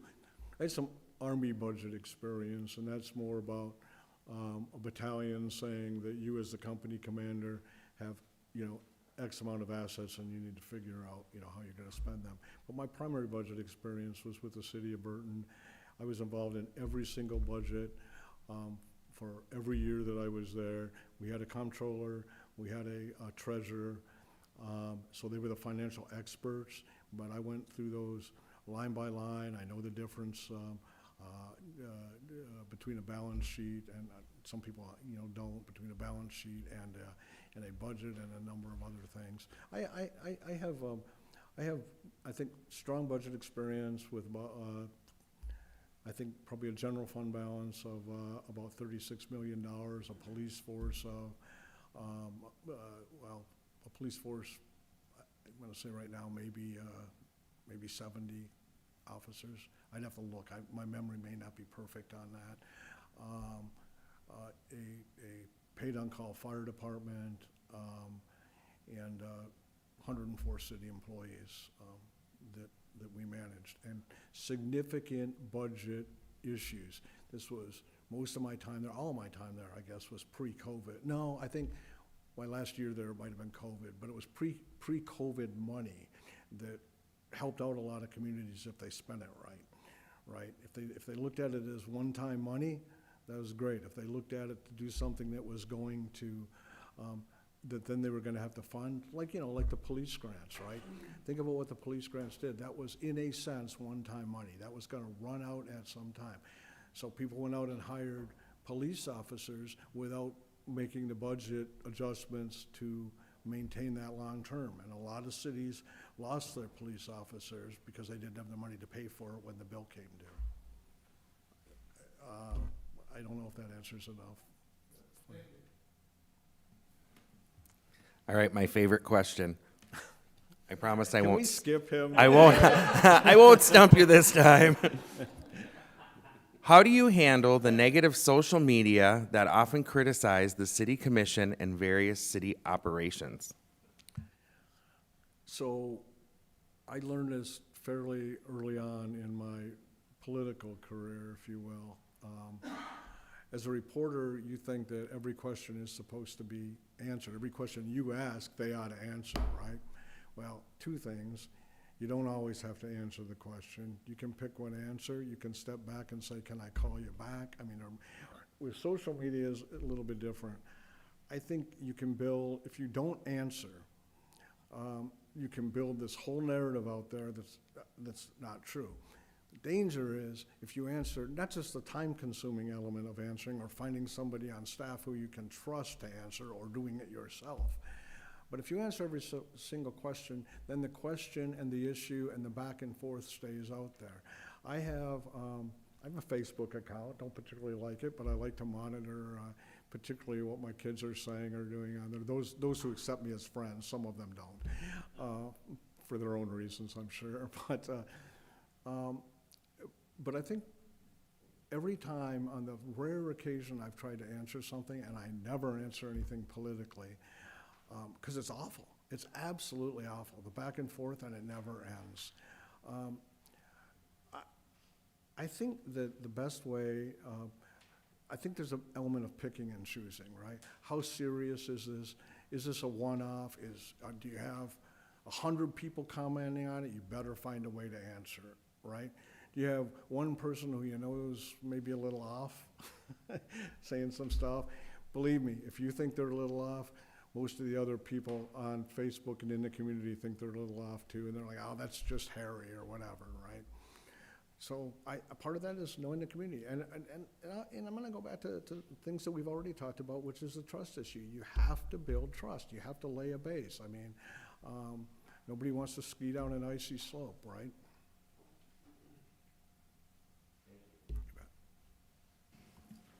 Rick, what intergovernmental or regional cooperative or service partner efforts have you been involved with, or in, excuse me?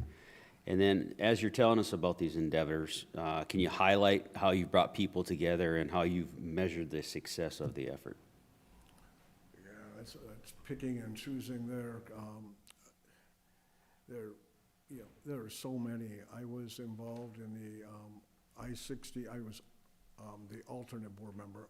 When I say alternate, it's because usually the mayor is named to that board on the I-69 International Trade Corridor in Genesee County, well, stretching from Genesee County all the way to the Canadian border.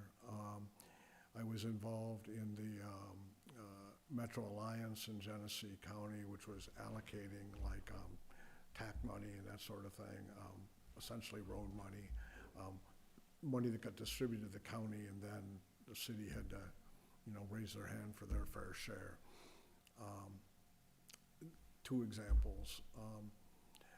And I got to see, I tell people this half jokingly, that my government service in municipal started at the federal level, went to the state level, and then ultimately the local level. And I like to tell people, when I finally made it to the local level, which is the backward way of doing it, I ended up paying for all those sins, because then I realized that the unfunded mandates that we talked about at the state level or the federal level, now it was time to pay the bill. And it's real easy to sit as a member of Congress or as a member of the state legislature and throw ideas out. We should do this, and we should, or no, wait, I said that wrong. They should do this, right? And then it all comes down to you. As city manager, as council. I mean, you develop, ultimately the budget is yours, right? And, when somebody tells you that all of a sudden a hunk of money is coming out of your budget and you didn't pick for that amount of money, you didn't, I mean, you might have planned for it because you knew it was coming, but it wasn't your idea. I also was the mayor's alternate, which means I staffed her and went to probably half of the meetings in her stead with the governor's task force, Governor Snyder's task force. She was the only Democrat, I believe. No, that's not right. She wasn't the only Democrat, but on his task force on pension and OPEB and liabilities. And let me tell you, there was still a feeling, there probably still is a feeling in Lansing that any problems that you have with OPEB is a problem that you created yourself by irresponsible funding, not the fact that they aren't giving you what they said they were going to give you when they first implemented revenue sharing. And I will tell you this, one beauty of that task force is there was one member, legislative member, younger guy, finance guy, who said, oh, it's the cities, man. Why should the state have to bail out their irresponsibility? And there was an old guy who had been a legislature back in, I'm thinking the 70s or something, and he said, Nick Chimichero, and he said, Sonny, I was there when that law was passed. You were absolutely wrong. That was not the intention, and we told all the local communities that they get their fair share of that money back.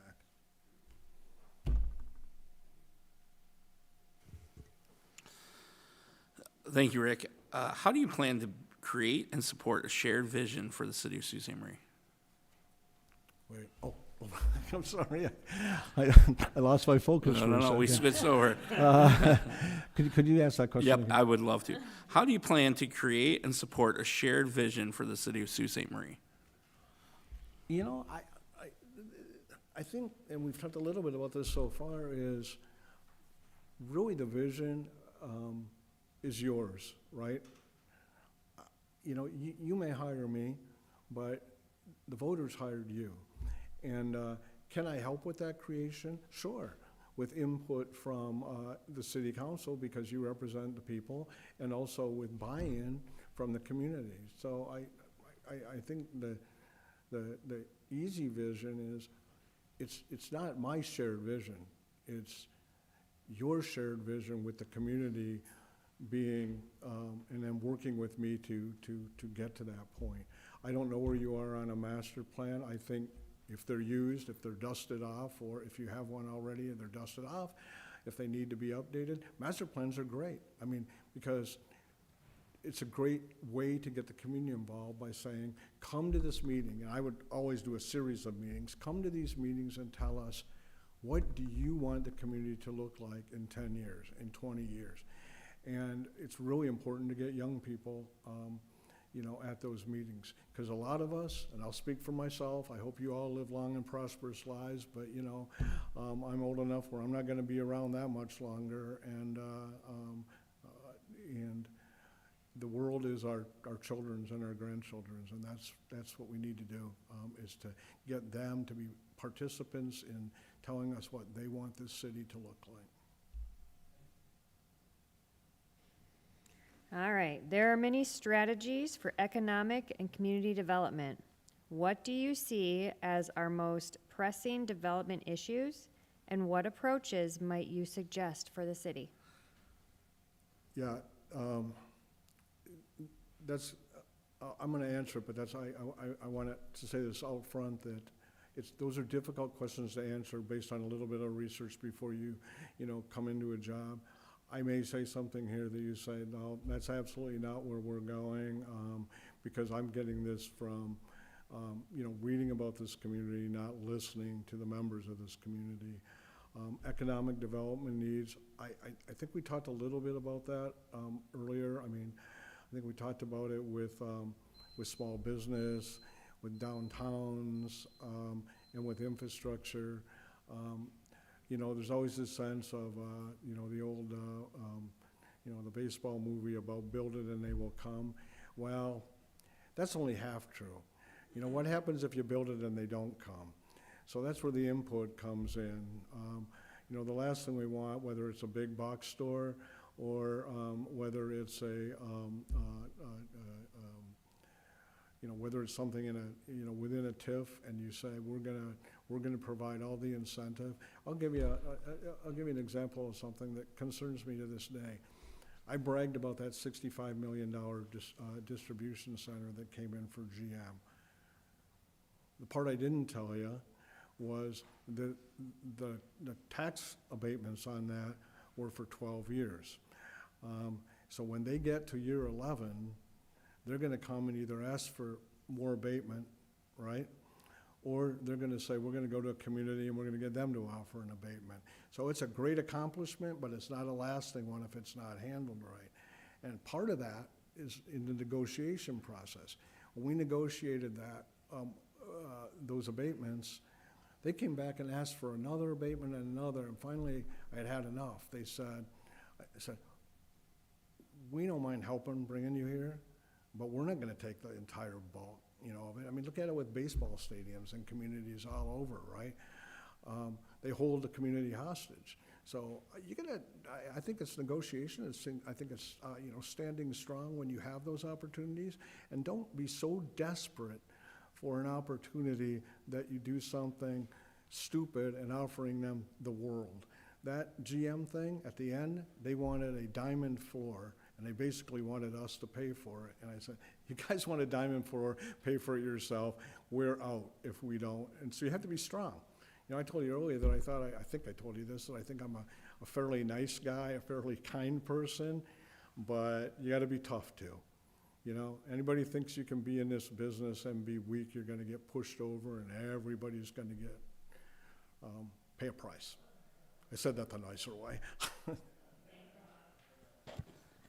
Well, we've come to the end of our questions, so this would be a good opportunity if you want to drive any issues home or go over anything we missed, give us a closing statement, or ask a question or two. So we've got a few more minutes. Yeah, I just had a couple of questions that I'm looking for that I wanted to make sure that I asked before I do that.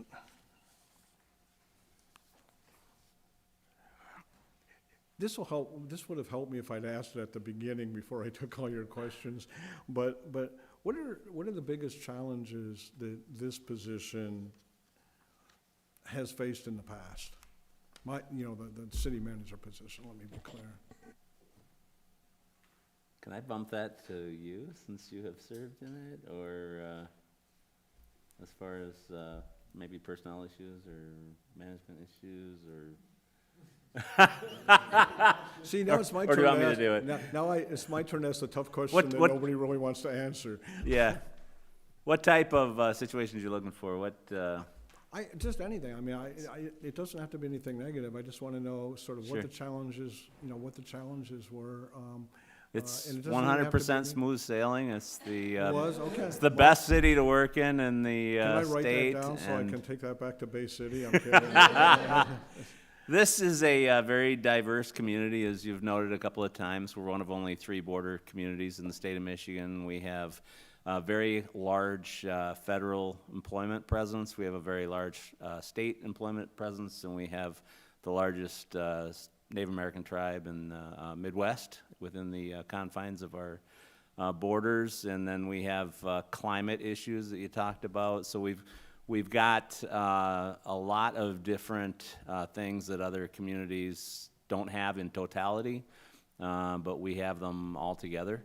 And so it brings, it takes a special skill set to deal with all of that. We have full-service fire department, not on-call, and ambulance service and police department. We have 6 different bargaining units. So we're, a smaller city, but we're full size when it comes to the complication and the responsibilities of the management of it. So we also, as you know, are in the UP, which is 3% of the state's population. So we feel like we don't get enough attention from state legislature or the budgets. And you already mentioned revenue sharing and the disaster that's funding of cities is in Michigan. So, we have some of our own issues. We have a population that's, I don't know what the percentage is, but we're probably 50 or 60% tourism-based. We do have a heavy, we have some good manufacturing, we have other industries, a lot of government employment, as I said, but we don't have as much diversity as, we would like to, and we'd like to expand that and make more opportunity here. So I think it's challenging, and it's fun, and it's great, and I think it's something that if I were a young man and starting my career in this type of work, Sault Ste. Marie would be my first choice, because it's got everything that somebody would be looking for. Yeah, I have to echo that just on what I've read and what I've observed. That's really honestly, it's among the things that excite me about the opportunity here. I think I mentioned at the beginning, I love the fact that there's an international border here, and I just think that the kind of challenges, it doesn't seem to me that you have insurmountable challenges, Right. like a lot of communities.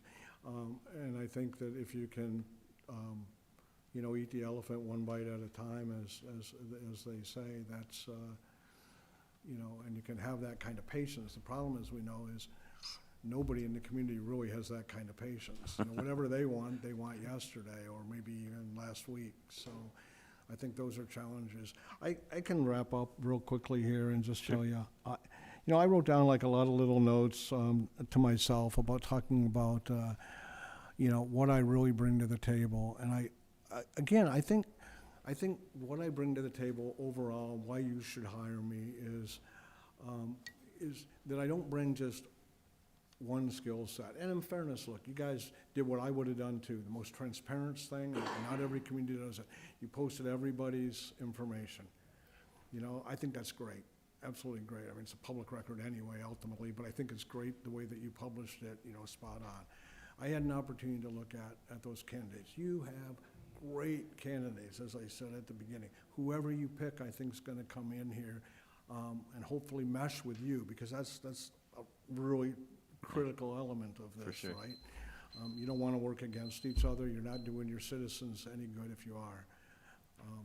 It sounds like the ringer went off on me. Sorry, I might have taken some of your time. I just You asked. I didn't know if Yeah. it was that or a weather warning like I heard all the way up. Oh, no, we But- don't get those. But I think that the bottom line though is this, without sounding egotistical, I have it all in terms of experience, you know? I think you're gonna find, and maybe you've already found this, that communications is highly important. I don't wanna overemphasize it and make it seem like I've got this communications experience and I don't have the management.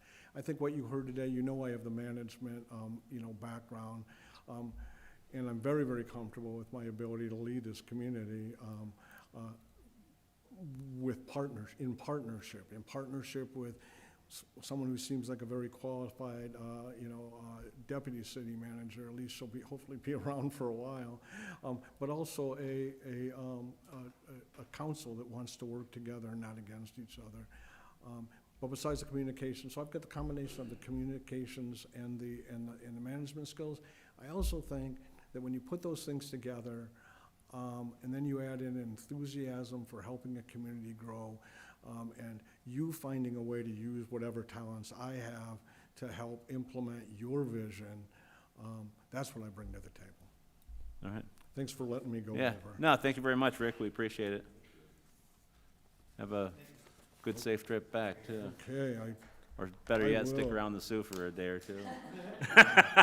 anybody want to give me a restaurant recommendation, or am I asking you to go? There's a lot of, looks like there are a lot of good places. And What time do you open, Ray? is one of them yours? Is one of the restaurants yours? Oh, do you make root beer too? I'd love a beer, but I do have to drive 3.5 hours. Maybe I could have one beer. Got a beer recommendation? Any establishment would be awesome. Okay. Thank you, guys. Thanks, Rick. Appreciate it, yeah. We'll take about a 10-minute break for everybody.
Hi.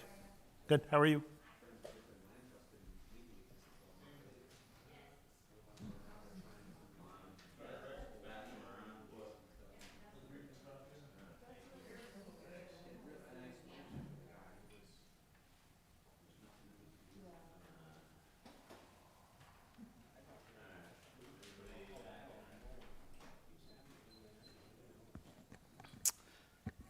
Good afternoon.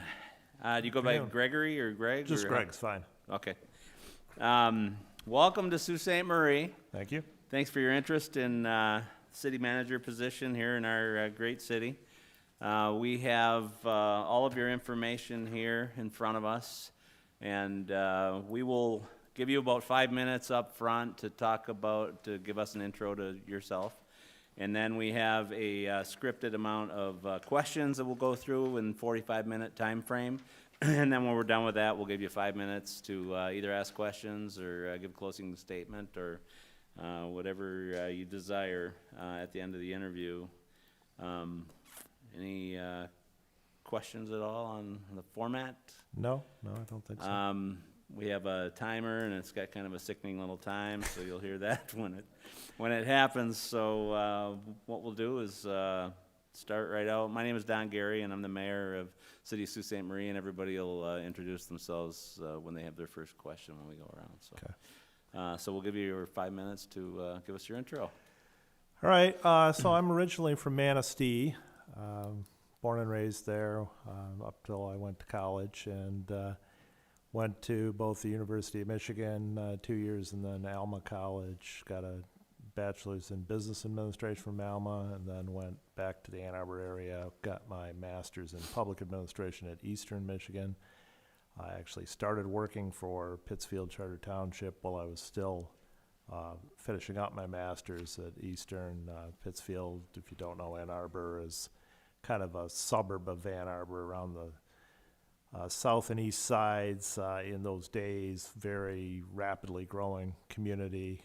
So I was hired originally as the building and zoning administrator, but pretty quickly that morphed into the community development director, which included planning, and then later on I was also their utilities director. They had both a water and a sanitary sewer facility there. Worked there for 10 years. I went to law school at night while I was working there, which was in Detroit at the time, Detroit College of Law, now much to my chagrin known as Michigan State University College of Law. And then when I was done with that, I wanted to apply what I learned, went out and practiced law, and did that for quite a number of years. Mostly focused on real property development and issues of municipal regulation, fighting the government, if you will, as opposed to being part of it. Great Recession kind of changed my practice quite a bit. Real estate development dried up, and did some other things in property tax work, and I got back into planning, did planning consulting work, got my AICP credential as well during that time. That all was great until my wife decided she didn't want to work for the University of Michigan anymore, and then it became not so great to be self-employed, and I went back into government at that point for the city of Adrian. Originally hired as their community development director in 2019, but pretty shortly after I got there, the then city administrator Nathan Bird left and went to Livingston County, and I became the city administrator. So I stayed there in that role for 5 years. They had some political things going on there that I could see coming, and so I took an early retirement and moved back up north, which had kind of been a goal of ours to get back to northern Michigan in some way. So I got a job at Chocolate Township, Charter Township, which is just outside of Marquette. It actually borders Marquette along the lake. And so I've been doing that for the last year. But we moved up here, live in the city of Marquette right now. So that's the thumbnail sketch of where I've been. Save some time. Thanks, Greg. Okay. We'll start with Commissioner Habusta. Thank you, Greg. Appreciate you being here and being up. My question is this: tell us why you want to be the city manager here in Sault Ste. Marie, and what particular skills and experience do you bring that would be a good fit for us? So, like I said, I like being in northern Michigan.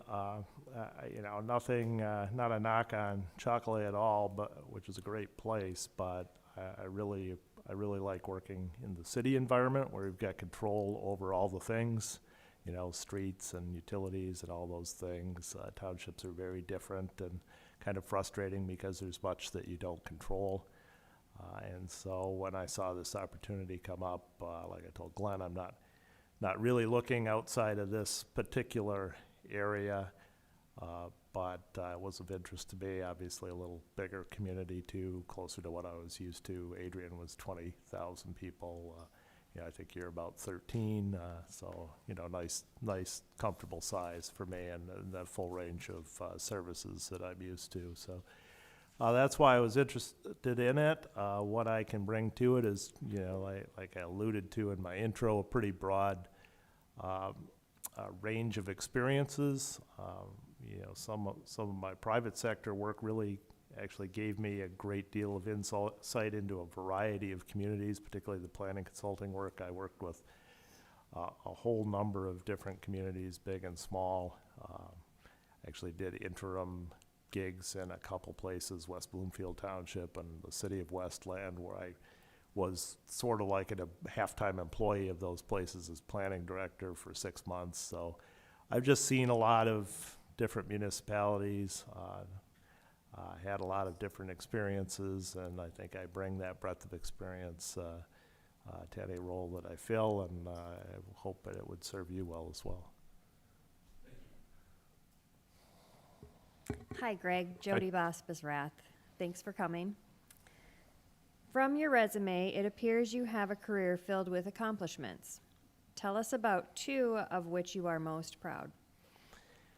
So I'll pick one from each side. The one I usually I only get to pick one, so usually I pick the work I did in Pittsfield, in developing and implementing their master plan back in those days. It was very much, like I alluded to, it was pretty undeveloped at that time, and we had a very particular vision. The community did. It wasn't my vision.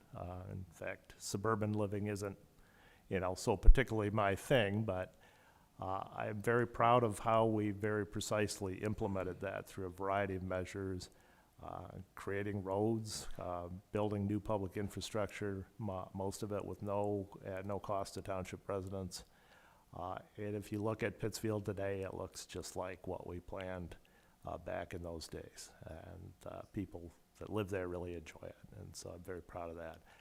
On the private sector side, it's a little weird because I lost, but I had a client who wanted to appeal.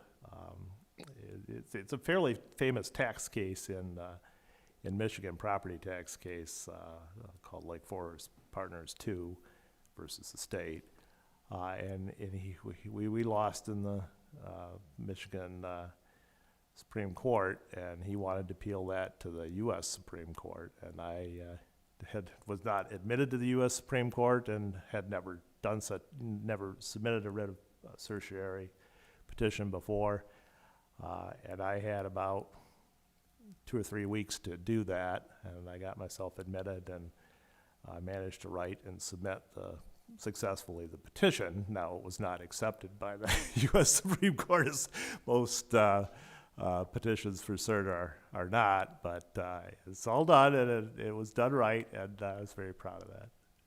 Thank you. Yep. If you were offered the position of city manager, how will you go about getting to know the community and staying connected with stakeholders and residents and promote a sense of community?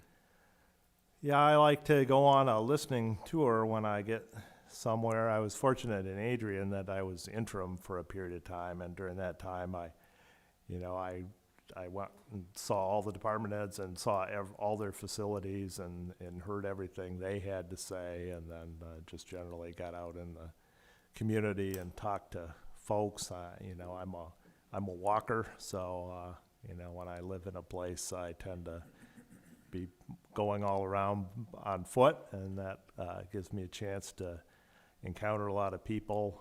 My wife and I tend to eat out a lot too. Probably not to our credit, but we do. And, that gives me a chance to be pretty visible and see a lot of people. So, like I say, just listening. I don't come in with any preconceptions or preconceived idea that I know best what is best. I want to hear from folks, and of course, particularly those of you on the city commission, what you think, and absorb that, take time to process it, and try to apply some insight to it, and come up with things that I think will be beneficial for you. Thanks, Greg. Hi, Greg. Ray Bauer here, obviously a city commissioner. So on your nameplate. My question for you is, what will your first 3 months look like? Well, like I said, a lot of visiting with staff and listening to folks who are involved in both as on the employee side, on the elected side, and others who are interested stakeholders. Try to take things slow if I can. It doesn't always work out that way. I've learned, but if I can, I just want to learn during that period of time, and I do that by talking to the most people I can, reading everything that I can, doing all the research that I can into your related policies and your charter and such. And Quick follow-up, if you don't mind. How long of a learning curve, time-wise, do you think it'll take for you to, learn the things that you need to know in order to do the job that you want to do the way you want to do it? Well, I really think it takes a year to be really good at the job. Completely have your feet under you and be firing on all cylinders. Now, that said, I'm used to jumping in, like I alluded to earlier, and doing jobs quickly. As a consultant, I went into places and, I was a department head on, the day I got there, and I had to do that job. And so I can do that, but I really don't think you're firing on all cylinders till you're there about a year. Understandable. Thank you very much. Appreciate it. Sure. Thanks for coming over, Andrew Rubenstein. The city of Sault Ste. Marie is a community with a unique personality and solid traditions. What should every aspiring city manager know about working in cities, and what special personality traits do you possess that will make your tenure here successful? Well, like you said, I think anybody who wants to be successful has to absorb what that community is about and model that in the work that they do. And like I say, I've been around a lot of communities, and I really enjoy, being part of a community and getting to know a community and the uniqueness of each community. Typically worked in places that aren't too big and, have that very kind of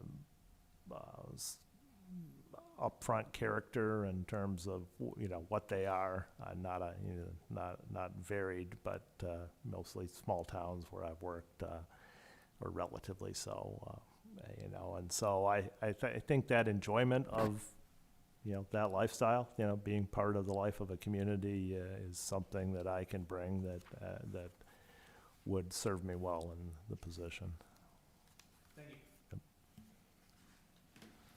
Hi, Greg. Pleasure meeting you. Scott Marble. Hey. When we call the employees who have worked with you over the years, what will they tell us about you? I think they'd tell you that they really liked working for and with me, that I'm pretty genuine, pretty authentic, warts and all. I'm far from perfect, but I admit, I don't try to hide my imperfections. I think that's important in trying to lead others, and part of authenticity is sort of that vulnerability of being your genuine self. And so I don't, I don't try to be on stage when I'm at work. I try to be who I really am, and folks seem to appreciate that. And likewise, I try to make it, your job not a thing you're gonna dread every day, but try to make it enjoyable to come to work. It's not that the work isn't to be taken seriously; it's to be taken very seriously. But you don't have to take yourself so seriously necessarily in doing it. And folks that have worked with me seem to enjoy that. Tell us one phrase that the employees or your peers would use that your bosses or elected officials might not. Well, might not. I was the big personality came to mind, but I don't know that the electeds would also say that, but probably less so. They would be less inclined to say that. Only certain of those would know it. Thank you. Yep. Greg, thanks for coming. I'm Tim Talentino. When hiring a new employee to join or strengthen our team, what personality or character attributes would you be looking for and why? Well, it kind of depends on the job, but like your question suggests, it's important to find that fit, where someone is going to be set up to succeed in that position. And, like I can remember hiring a code enforcement officer, and this woman who I hired to do it had been a bus driver and a bartender. And I thought, that's actually perfect because, you don't take any crap and you know how to talk to people and you know how to talk them down, and as they might not be perfect for the HR director position, but they're perfect for that position. And so finding that match between, kind of their personality and the work, and then also the reason why, they want to be there, so that they're going to stay there, and, there'll be opportunity to succeed over the long term, I think is the way I go about it. And it's just, it's employing judgment about people, which I think I've developed over the years. Great, thank you. Would you say you're more of a leader or a manager? And tell us how that descriptor informs the kind of administrator you are. Yeah, leader, more so than manager. I view management as just paying attention, but leadership is about inspiration. And I alluded to it a little bit before, trying to be authentic, be somebody that the staff respects, so that when you ask them to do something, they want to do it, as opposed to being fearful or feeling like they just have to do it. I guess I've developed that over time. Like I say, I've been at this a long time, and so by the way, I'm not going to quit anytime soon, so don't worry about that. But it's about knowing people and interacting with them in a way that they can relate to, that inspires them. And so, leadership is obviously about inspiration. Yeah. What will your team or staff meetings look like, and how often would you hold them? I usually do them after city commission meetings, or in the case now, township board meetings, so that depends on how often those happen. In Chocolate, it's only once a month because the board only meets once a month. In Adrian, it was every 2 weeks we did them.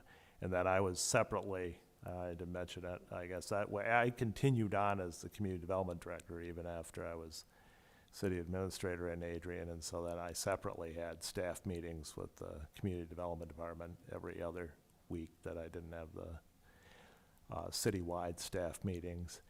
And I try to make those pretty freewheeling. I want a lot of dialogue, and we use a lot of humor to try to keep people talking. But the goal is to have everybody sharing. Usually we run through, what the commission or the board did, so that everybody's on the same page about that, but then everybody shares what they're doing during that period of time so that everybody's on the same page, and likewise can give their own input if they have any into those particular issues that we're talking about, at that point. Thank you. Yep. Greg, a manager is often in the midst of tug of wars between departments or employees, residents, elected officials, neighborhoods, or all the groups at once. What's your go-to strategy in dealing with conflict or divisive priorities? Well, gathering facts and making sure we're all talking about actual facts and not, suppositions is first and foremost. My years in the law taught me that there's always a point, that everybody can agree on, not necessarily one that they will agree on. Most litigation settles, right? You don't go to trial very often, and as long as the parties can communicate, usually you can get to a point where there's the circles overlap, right, and there's some place where agreement can be had, and so that happens through dialogue, and sometimes it's a little bit painful enduring that, but that's the way you got to do it if you're going to kind of diffuse it. And by the way, most people, no matter how angry they are initially, really just want to be heard. And, if you let them talk it out, that diffuses the situation pretty effectively, I find. Just a follow-up to, when you were at Adrian, a contract attorney had alleged some violation of city ethics, and just if you could clarify that for the commission. Yeah, she was not a very experienced attorney. Which the commission had waived their rules about how much experience they were going to have for that position. I inherited her in that role. So she only had 3 years out of law school, and she was the city attorney. And I, at that point had about 20 years as an attorney. And so she did not seem, she seemed really threatened by me, for that reason, and always was sort of trying to undermine me. However, there were politics that were underlying that. Well, that same city commissioner who had, kind of laid the groundwork for her coming in, he likewise wanted to make her the community development director, which would have, in addition to being the city attorney, which was an absolute conflict. It couldn't happen and would have been a disaster. Everybody in the department would have quit. And so I opposed that, and her response to that was what you saw. She stood up at her evaluation and defamed me, and then resigned, quite shockingly, and announced her writing candidacy for the city commission, all in one fell swoop.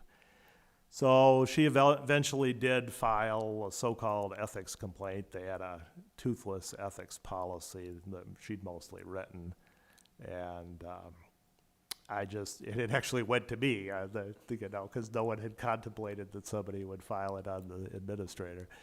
And I just gave it to the new city attorney, who was a real attorney from a big firm in Detroit, John Galluli, to review and report, and he did, and he had a very detailed report about every allegation, and obviously I was exonerated on all of them, and continued on there for another 3.5, 4 years, whatever it was. So, and she lost. She got probably the fewest votes anyone ever got in a city commission election. So that was the end of her. But so that's that. I appreciate that. Thank you. Greg, this is a two-part question, and I'll ask part one first. From what you've learned about us, what do you think are our two biggest challenges in the next 3 years? Two biggest challenges in the next 3 years. Well, I think everybody, all cities of, your size, kind of, and, you know, it's not anything unique I've learned about you, but, you know, I think they have the challenge of, you know, remaining very, you know, livable, right? You know, kind of, it's a opportunity and a threat both, in that people want to live in town anymore. You know, you know, with gas prices and such, the desire to live outside of town has waned, but, you know, you have to do the things that make your town livable if you're going to succeed. And you know, I think your housing prices are, you know, it's kind of low, relatively speaking, from what I've seen up north.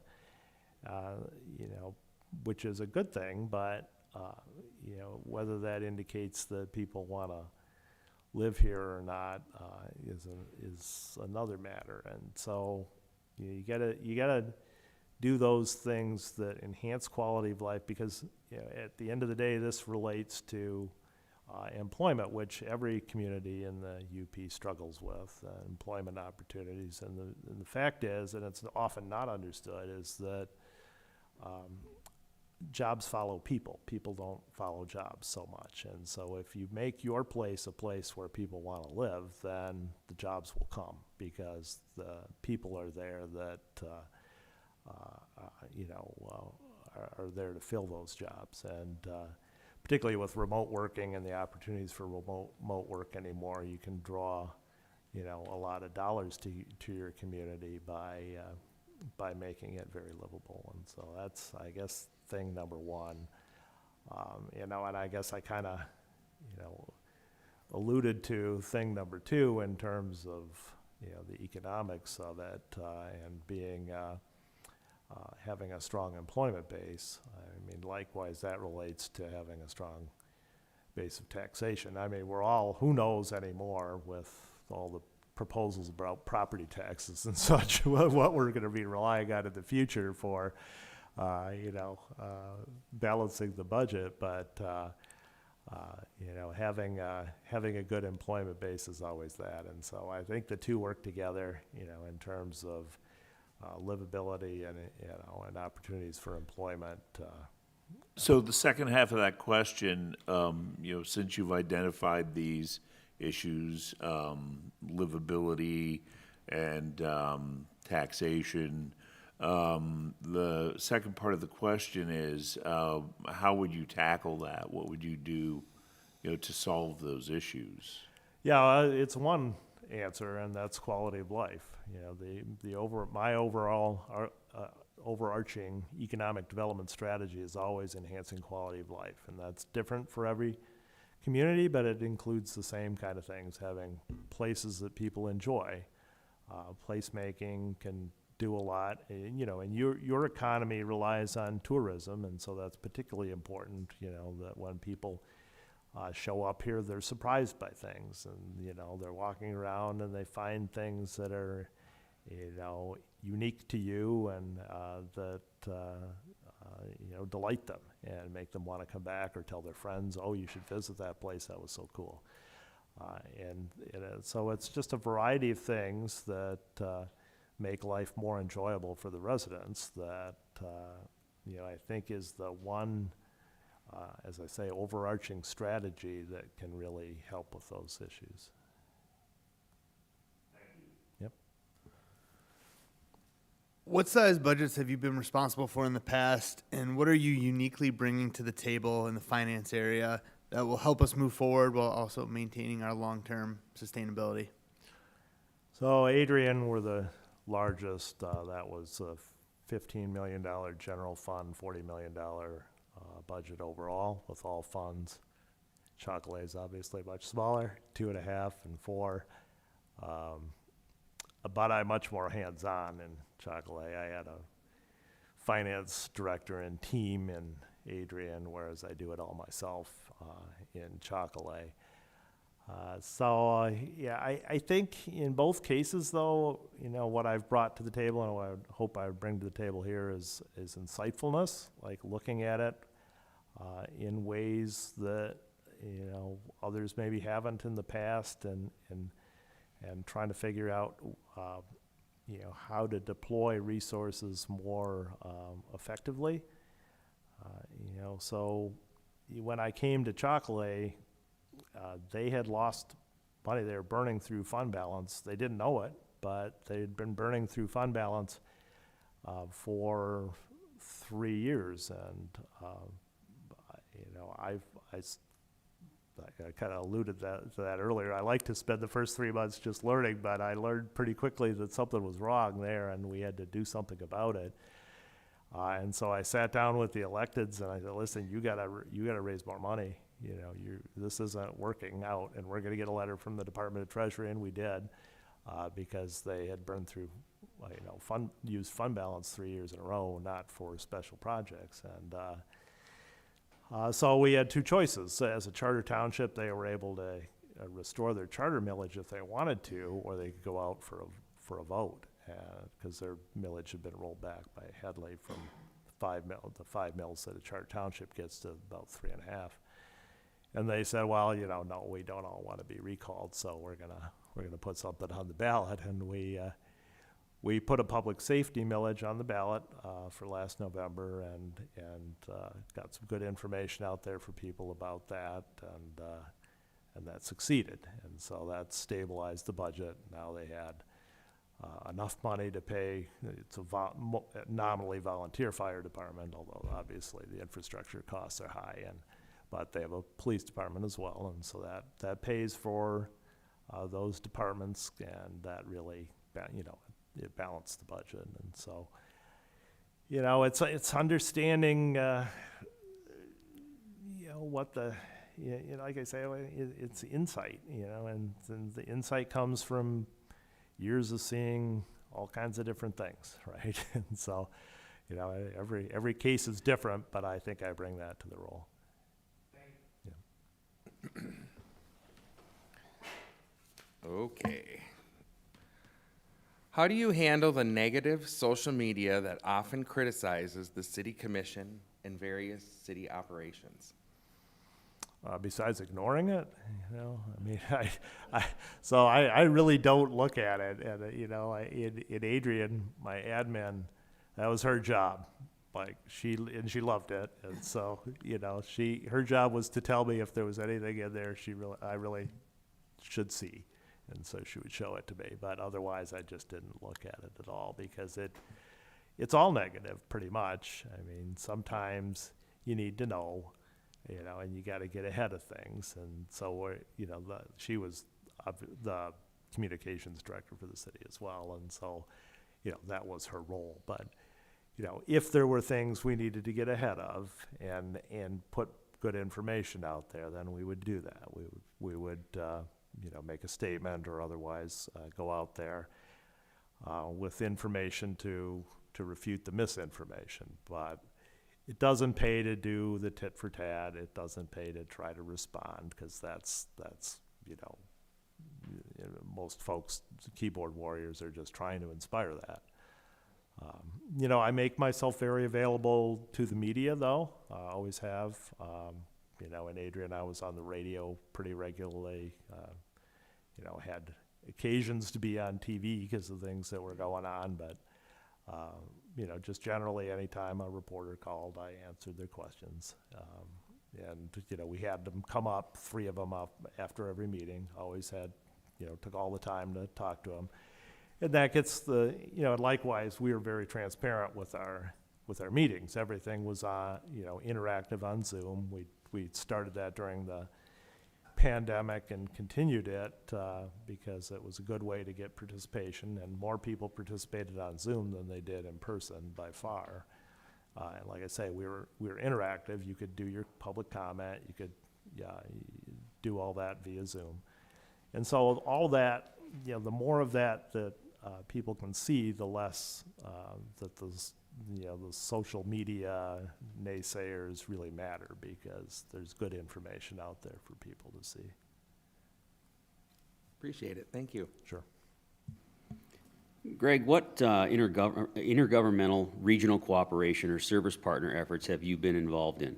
While telling us about these endeavors, can you highlight how many people have you brought together And how have you measured the success of these efforts?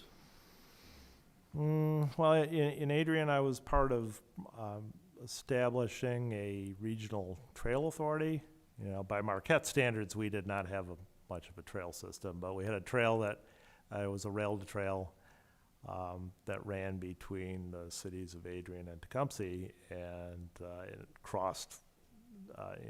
It ended in two different cities and crossed two townships, and so we brought those communities together, and the townships were very, fiscally conservative, didn't want to spend a lot of money on it. It had mostly been financed by Adrian, but we were successful in bringing them all together and participating in a established authority to take ownership over that trail and finance its maintenance going forward. So that was one situation. Just anytime you're working at the township level, which I do now, and I started my career there, as I said, that kind of collaboration with particularly county level agencies is critical to your success. Without the road commission's cooperation, or the drain commissioners or water resource commissioners, the case may be, cooperation, there's lots you can't get done because you don't control those things, or MDOT, as the case may be. And so particularly with roads in Pittsfield, like I alluded to, we both paved and built a lot of roads when I was there, and mostly through the special assessment process, sometimes contract special assessments with the developer paying for it, but all of that involved cooperation with other agencies. Fair amount of experience in that level over the years, but those are the things I would cite, I guess. Greg, how do you plan to create and support a shared vision for the city of Sault Ste. Marie?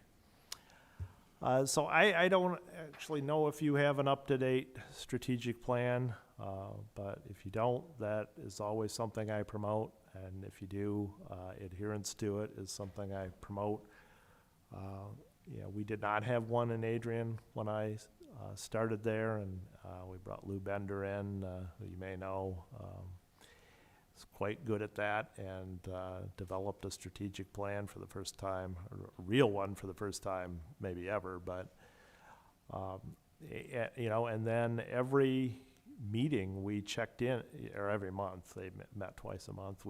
At one of their work sessions, we checked in about that. We had 1-year tasks. Everybody was assigned a 1-year task, and we checked in on where we were at in accomplishing those things, and then updated them for more 1-year tasks at the end of each year.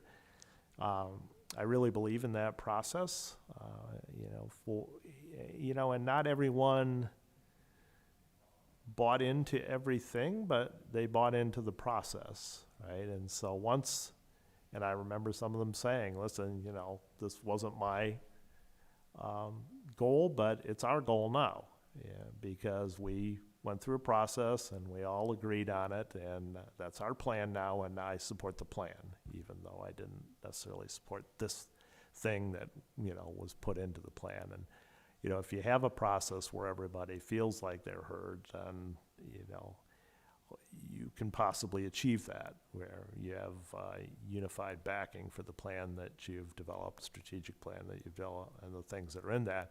And then everybody on staff level can get behind that, and it informs what the work that they're doing in terms of working toward those goals and objectives.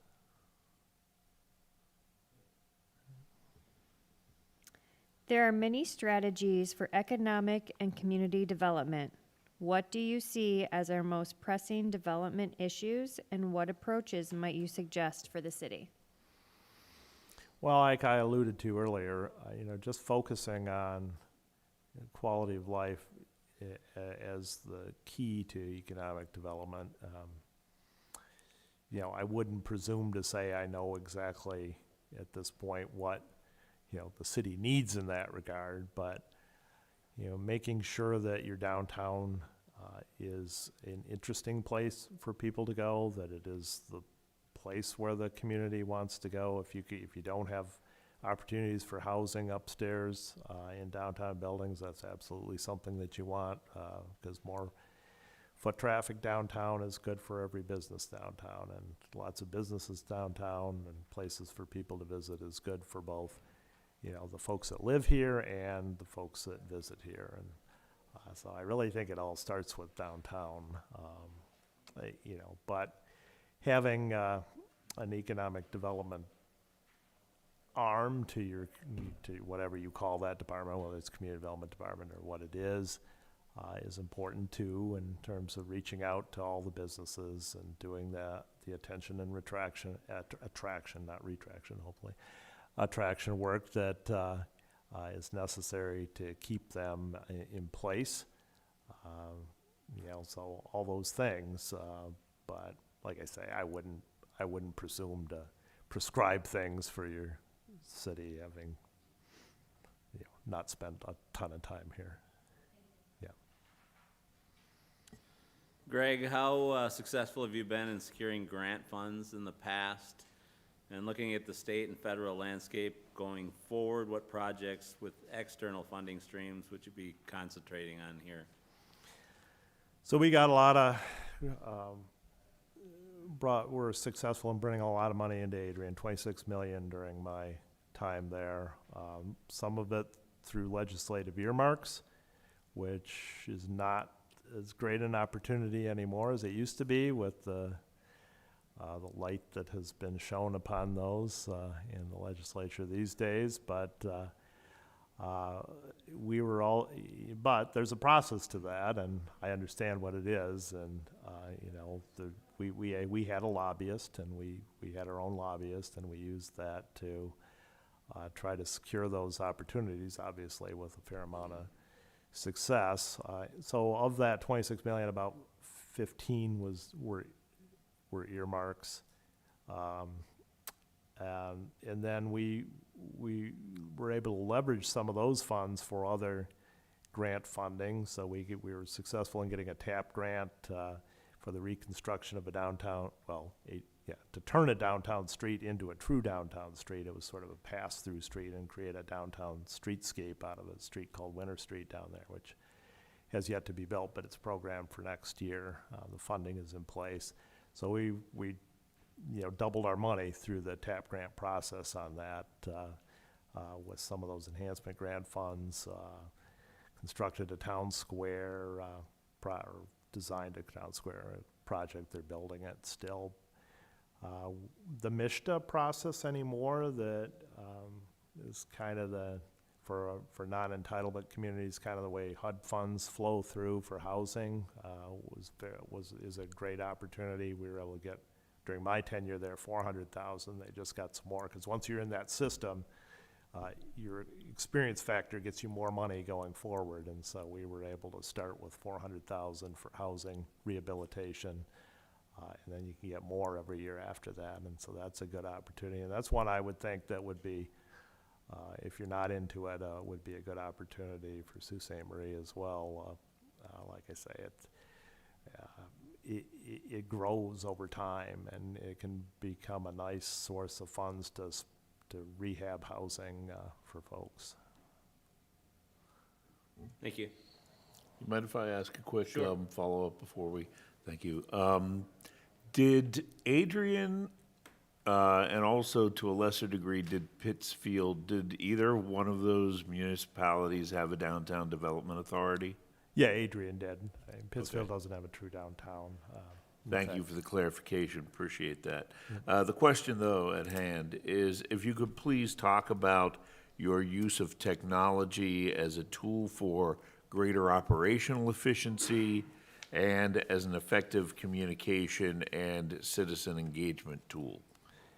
Well, like I alluded to earlier, we used the Zoom opportunity that came out of the pandemic to create an environment for greater public participation and transparency with respect to not only our city commission meetings, but all our board and commission meetings.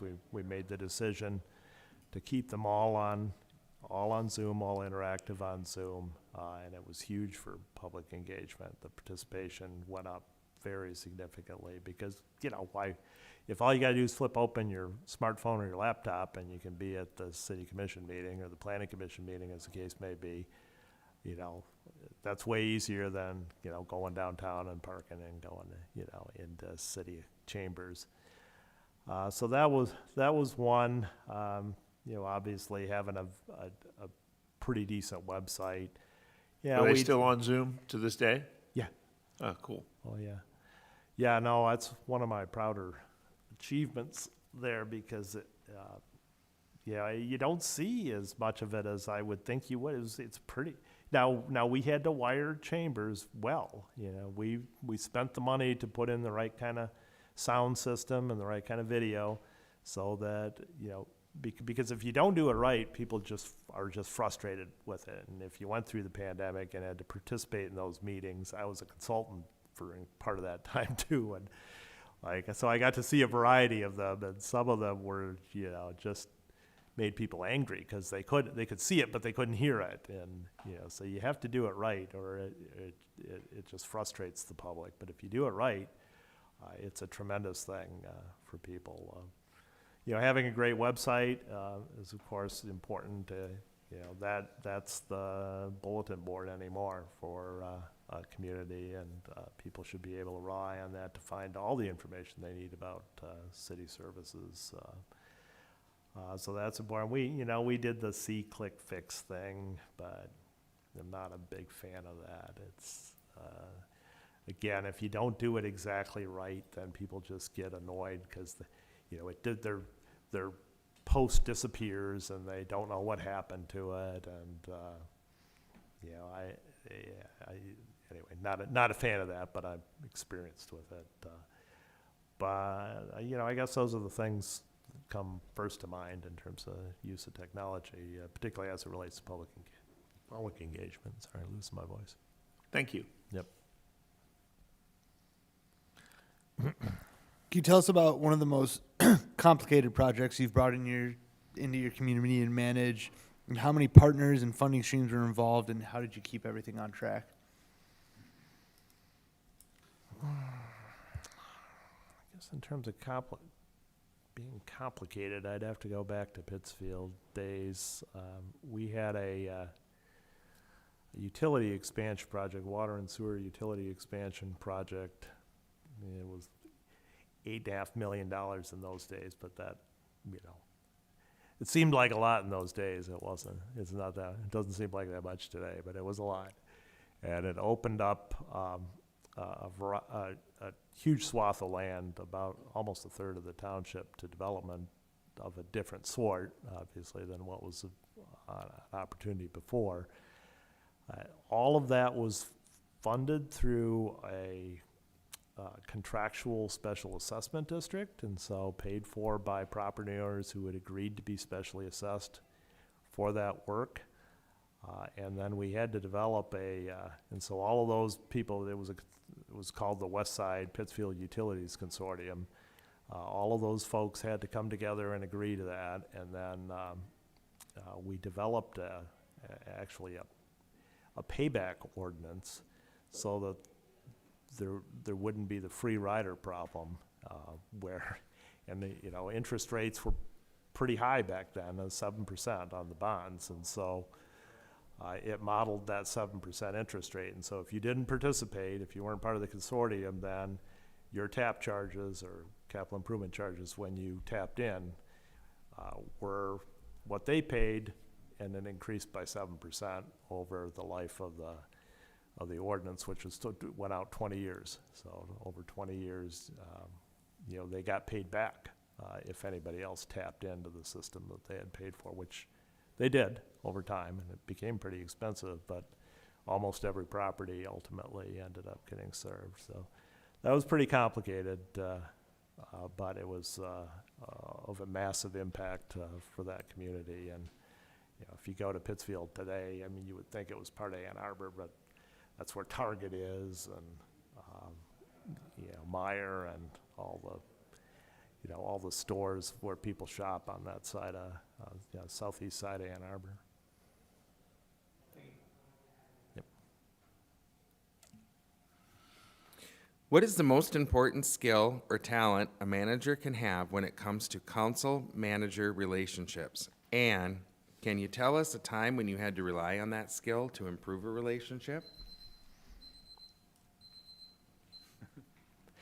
I think communication, and finding ways to communicate effectively with all the members of council or the commission, as the case may be. So initially in Adrian, I did what my predecessor had done, and I did a weekly email update for everybody, and it was a good way to make sure everybody had the same information, because that's very important. I feel like that everybody's working with the same information, and that's what he had done, and the commission really seemed to appreciate it. And I just went through everything I'd been doing that week in a fairly candid way. However, there's FOIA, and all it takes is one of them to tell, their constituent, which one of them did, that exists, and then that can be FOIA'd, and it was, and somebody subscribed to it. And so now I wasn't writing for the commission anymore, I was writing for the commission plus this certain rabble-rouser in the community, and I had to now censor myself, and I had to write it in a different way than I would have if I were only writing for the commission. And so at that point, it became a much more challenging task, and I had to find ways to communicate, individually with each commissioner, all that same information that we used to be able to do through one email update. But like I say, I think that's extremely important. I think everybody on the elected body has to have the same information, has to be working from the same information when they make decisions. And so I make sure that happens through whatever means are available. Thank you. Thanks, Greg. We made it through the list of prescribed questions, so now we'll give you 5 minutes to give us a capstone, I guess, or anything that we missed, or if you have any questions for us. So my only question for you would be, what's your process going forward? Do you envision another round, or are you planning to make a decision based on what you've done today? That is a great question. We will be concluding interviews today, obviously. We will go over some of our initial evaluations. In past hirings, we've invited a smaller group back to do a more intensive tour of the city, meet with the department heads, meet with the manager, and maybe have a public interview of sorts. So that might be a part of the process. I guess it depends on the will of the commission at the conclusion. So we don't have a set course unless Glenn Anderson has one back in the corner for us. Okay. So just closing, I would say I actually really enjoyed this. Your questions were great. It was pretty fun answering them. I hope I did okay. Probably not perfect, but I enjoyed it. Enjoyed talking to y'all. Y'all seem great, and I'd love to come here if I'm afforded the opportunity. All right. Thank you very much, Greg. Well, we appreciate it. Yep. Thanks for coming east. Yep. Yeah. Nice day for Hey, yeah. Have a great day.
I know what I do.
Ms. Troyer, is it, if I sit like this so that, can you hear me? Is this okay? Can the commission hear? Yeah, I just wanted to make sure that sitting right here that I was in good. Checking to make sure that you were all. Chamber of Commerce dinner, Susan Marie in 2017. All right, we'll come back to order, and welcome to Sault Ste. Marie. We Great to be back. appreciate you taking the time and effort to apply for the city manager job and for the short drive you had today. The format is we'll give you 5 minutes to introduce yourself, talk about yourself, and then we'll go into a 45-minute question and answer session, and we have a lot of questions. We probably won't get through them all. And after that, we'll have 5 minutes for you to give a closing statement or ask questions or highlight whatever you think that we missed during this 50 minutes. So, any questions on the format, Wayne?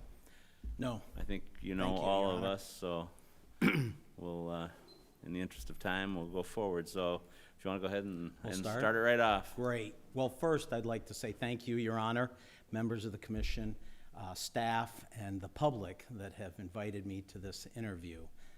It certainly is an honor, and very, very excited to be here. Maybe a little jittery, too.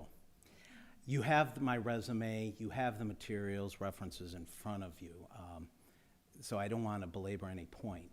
But the one point I would like to make, and I think this is the most important, is that the Sioux has become a very special place to me.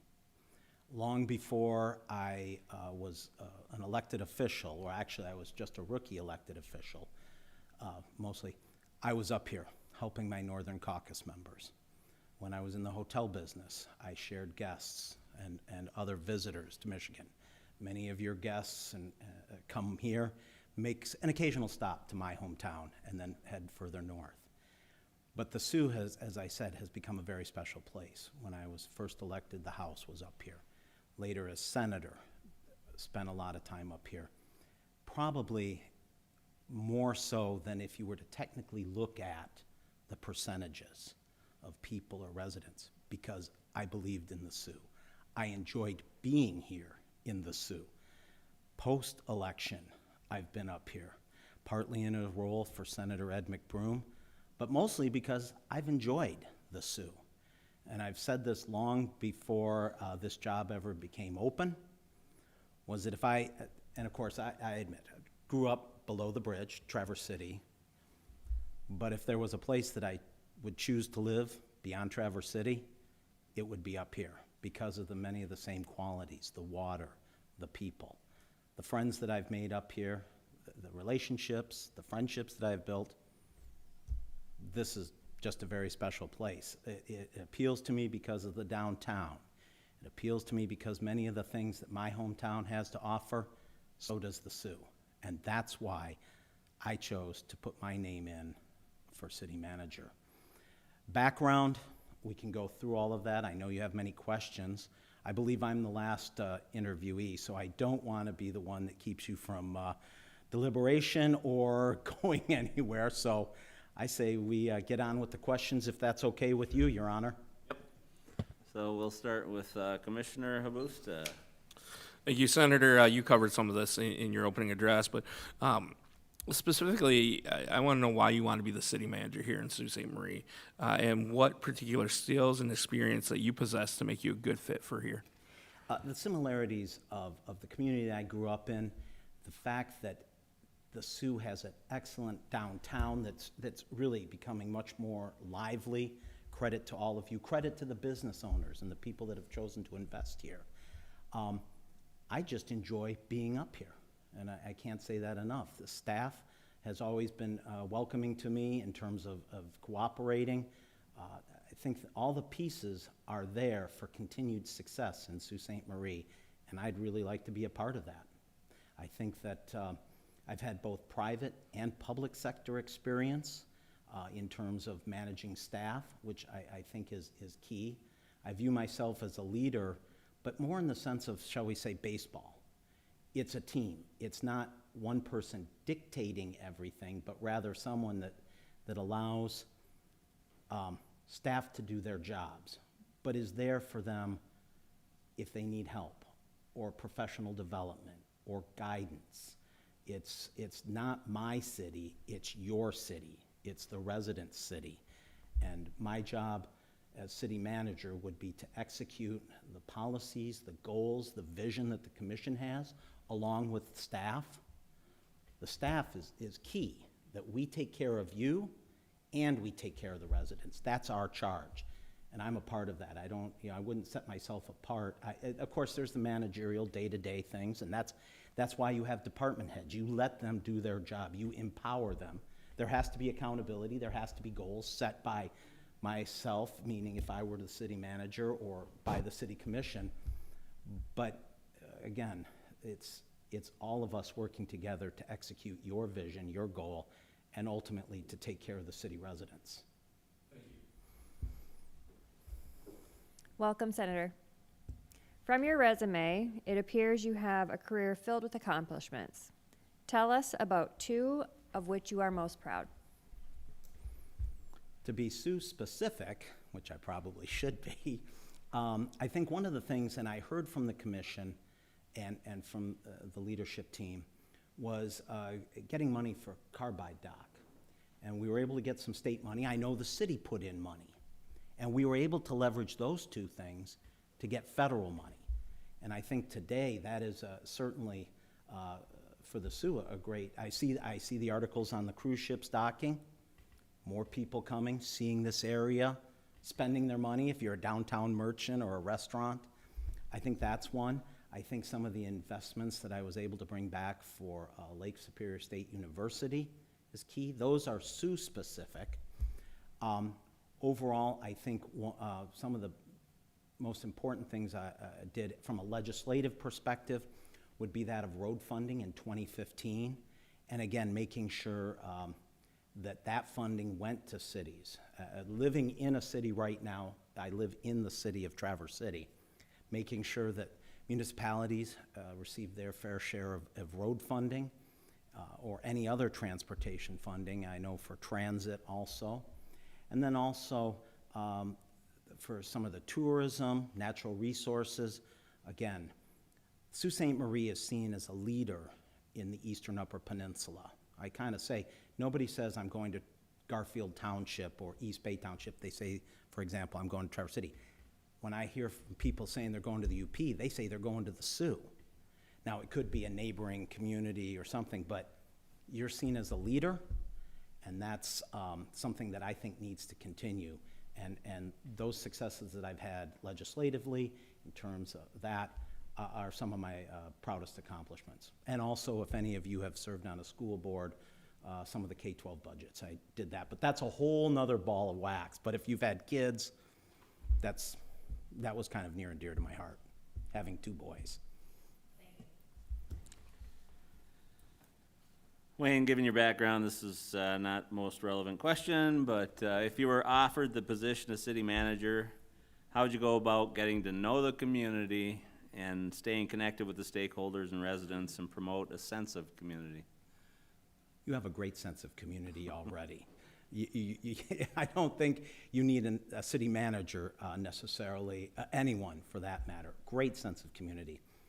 I mentioned the friendships that I've developed, the working relationships that I have. It would be continuing that same approach, which is getting out there. If any of you don't already have my cell phone, it's up on Facebook. It is being accessible. That was one of the things I was most proud of, both as a business person in Traverse City and as an elected official, was the approachability. I think one of the things I do, somebody joked with me that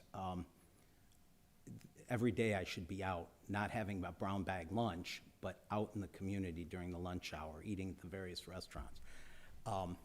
It is. I've developed those friendships, those relationships, but I know more needs to be done in the business community, in the neighborhoods, with our partners here, whether it's the tribe, Chairman Lowe's, whether it's President Travis at Lake State, the county. Again, developing those relationships. It is making sure, it's not just a phone call, it's not just an email. And I would hope building a continued relationship with you, call me. I'll come over. I'll meet someone for lunch. It's that style of communication. It's making sure that on Fridays, maybe you get a Friday roundup on what's happened. And again, now I'm speaking a little bit more commissioner specific, but communication is key, whether it's with you, the commission, whether it's with the staff, and most importantly, with the residents, not to overshadow you, but work with you to make sure your message, your vision, your goals are out there.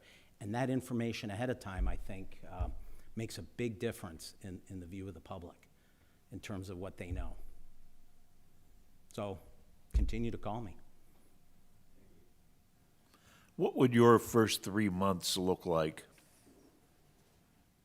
A lot of meetings. And meeting specifically with each of you, again, to get a better sense of what your ideas. Also, meeting with my fellow coworkers here at the city. You've got some very good department heads. One of the things I will give a shout out to the police and fire departments, and Robin, because I know, Madam Deputy City Manager, they have really done some great social media.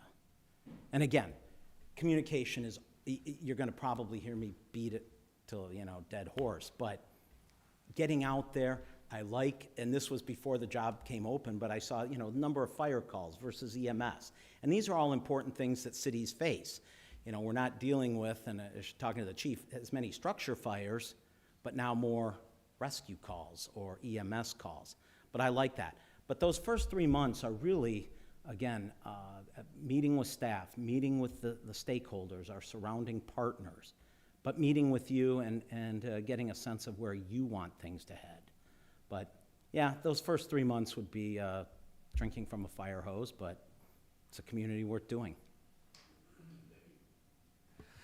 So as you well know, the city of Sault Ste. Marie is a community with a unique personality and solid traditions.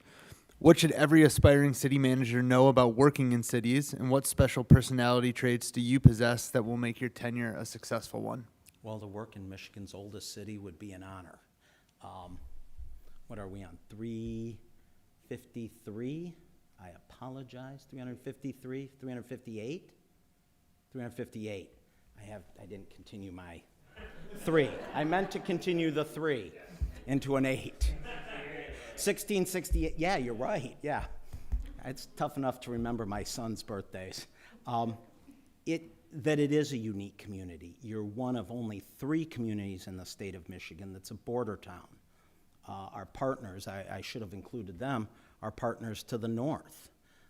Very important to our economy, important to our friendship, a variety of things.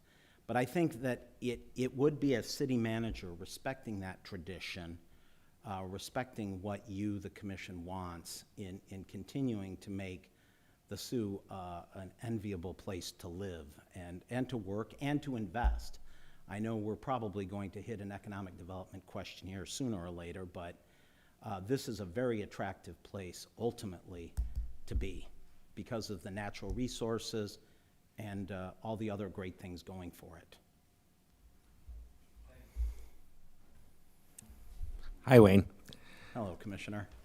When we call on the employees who have worked with you over the years, what will they tell us about you? That I could easily say communicate a lot. I probably talked a lot. But I listened a lot. I think the employees would say that I have been very supportive of them.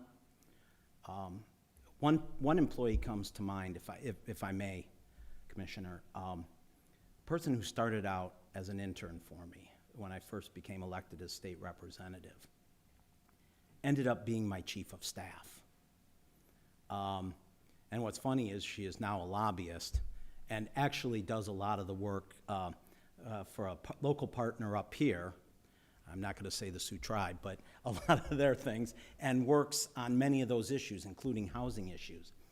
But I think employees would say that I encouraged them, that I believed in them, that I allowed them to make decisions to do their job, and I saw them as a partner. I couldn't succeed. No elected official in this case succeeds without very good staff, and no city manager would do the same without great department heads. And so I think they would say I encouraged them. Sometimes that meant that they were going to go on and take a different job, but hopefully myself and my other staff members encourage those people and help develop them. And I'm very, very fortunate to have now a network of former staffers. And that also included my time in the hotel business that have gone on to do a lot of good things. And very proud of them, but it's It's supportive, it's professional development, it's allowing them to make decisions and do their job without the micromanaging. Being there as a manager, as a leader to support, but letting them do their thing. And the second part of that is, tell us one phrase that the employees or your peers would use that your bosses or elected officials might not. Phrase, boy, I would hope it would be all the same, because I've treated my coworkers and fellow elected officials, and I would hope it would be the same words. I typically, we were a very fun office, let's say in my last office, fun office at the store that I currently work at and help manage. Fun would be, but serious when it came time to get down to business, serious, but did it in a way that it was enjoyable. You don't want people dreading to go to work. There's always going to be that day. I think we all know that. I'm sure your deputy city manager has had days. There are days as you as commissioners, but you still have to find some fun in that work day, even if it's some of the toughest. But that, yeah. Thank you. Wayne, thanks for coming up and seeing us today. Thank you, Commissioner. When hiring a new employee to join or strengthen our team, what personality or characteristics, attributes are you looking for, and why? I think the ability to have confidence, to feel that they would fit in. I think that, again, that's one of the strengths of Sault Ste. Marie, is that this is a place, it's an employer of choice. It's an area of choice. So when you have employees that want to work for the city, I think they come in with great intentions, and it would be the job of the city manager and department heads to make sure that that new employee, again, continue to feel welcome, to continue to feel that they're going to move up, and that also that they made the right decision to be here. Again, that goes back to our natural beauty. It goes back to the work environment that their coworkers set. So, and that I would also, again, a little bit of fun, but I think when you're dealing with the public, because the residents are ultimately all of our bosses, directly yours, but all of our supervisors, if you will, even the department heads would in many ways be my supervisor, because how, you know, they'll be grading how I do if I become your city manager. But that they would want to be here, and that they do have a sense of being out there a little bit. It's working in city government is not one where you can just sit back, hole up in an office, not do anything. You're going to have customer service skills, and everyone does have some of that. It would be the job of the city manager of staff to help develop those skills, but I would look for someone. You can train someone to do a job, and not every job. You have to have some, but for a lot of functions, it's just working in that professional development, but you have to want to be here, and that's what I'd look for, is someone who wants to be here. And the Sioux is an employer of choice, and I think we'd be very, very fortunate. Anybody who does get the opportunity is fortunate to work here. Thank you, Wayne. Senator, are you more of a leader or a manager, and how does that descriptor inform the kind of administrator you are? You need both qualities. And again, I'll go back to a baseball analogy. Sometimes you need a manager. If there's problems that are facing, that department heads are having challenges, you need to help manage and work with them. And I don't mean micromanage, but ask them, what resources do you need? What does your team need? That would be a little bit more of a manager. But on a lead standpoint, and again, it is ultimately you, the city commission, that sets policy, that sets goals, that sets the vision. But in a leadership standpoint of city manager, that could be saying, okay, Your Honor, commissioners, I would be glad to help you find that best policy. If we need to go to Lansing, be willing to do that. Those kind of leadership roles. Being out in the community, also, whether you're talking about, I'm a little biased, I'm a Kiwanian, maybe you're Rotarians or Lions or those things, but that would also be an example of leadership, that you're out, you're showing, you're setting the example for your coworkers at the city, that kind of leadership. So it's a balance, because ultimately, you're the true leaders of this community. You were elected. I'm kind of a little bit of I don't want to say step down, but a little different type of leadership, helping lead the city staff, the team. I'm the GM, or I'm the manager. You guys are the GM, the owner. If you didn't guess, I do like baseball. And Hope does spring eternal. Maybe we're going to get some spring here. We'll see. Yeah, I know. We had a lot of snow, I know. Yes. What will your staff meetings look like, and how often would you hold them?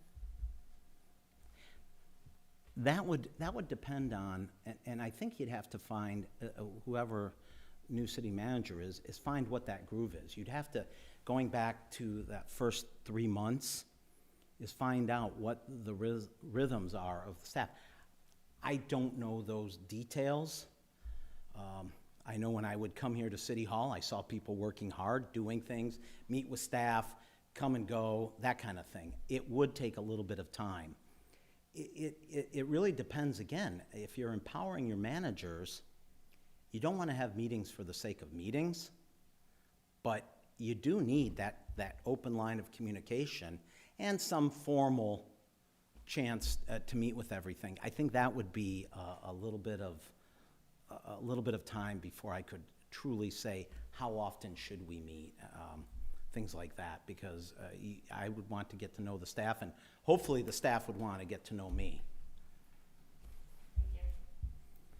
Wayne, city manager is often in the midst of a lot of tug of wars between departments, employees, residents, elected officials, neighborhoods, and everyone else, I guess. What's your go-to strategy in dealing with conflict or divisive priorities?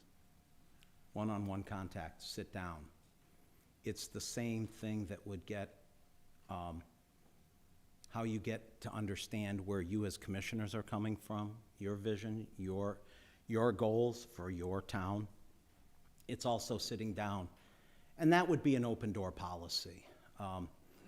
You can't respond to everyone all the time, every day.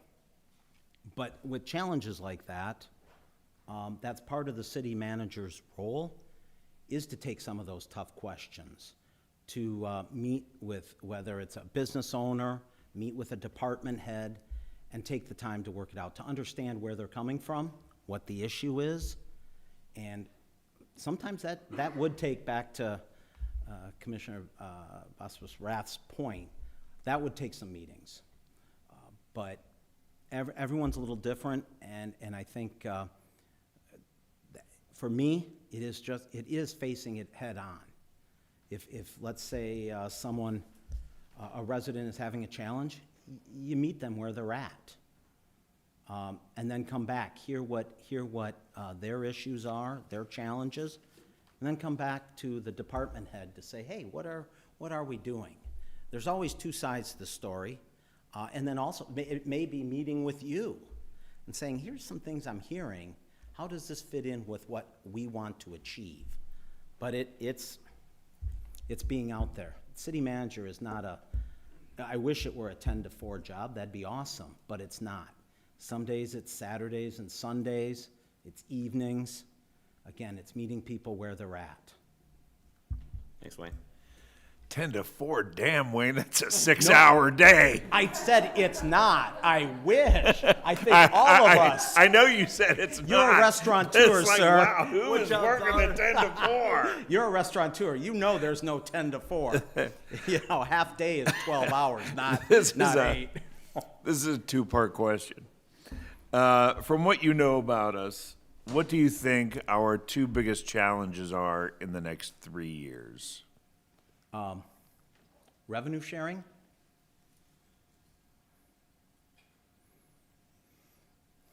There's a couple of things, and a lot of it is dealing with the state.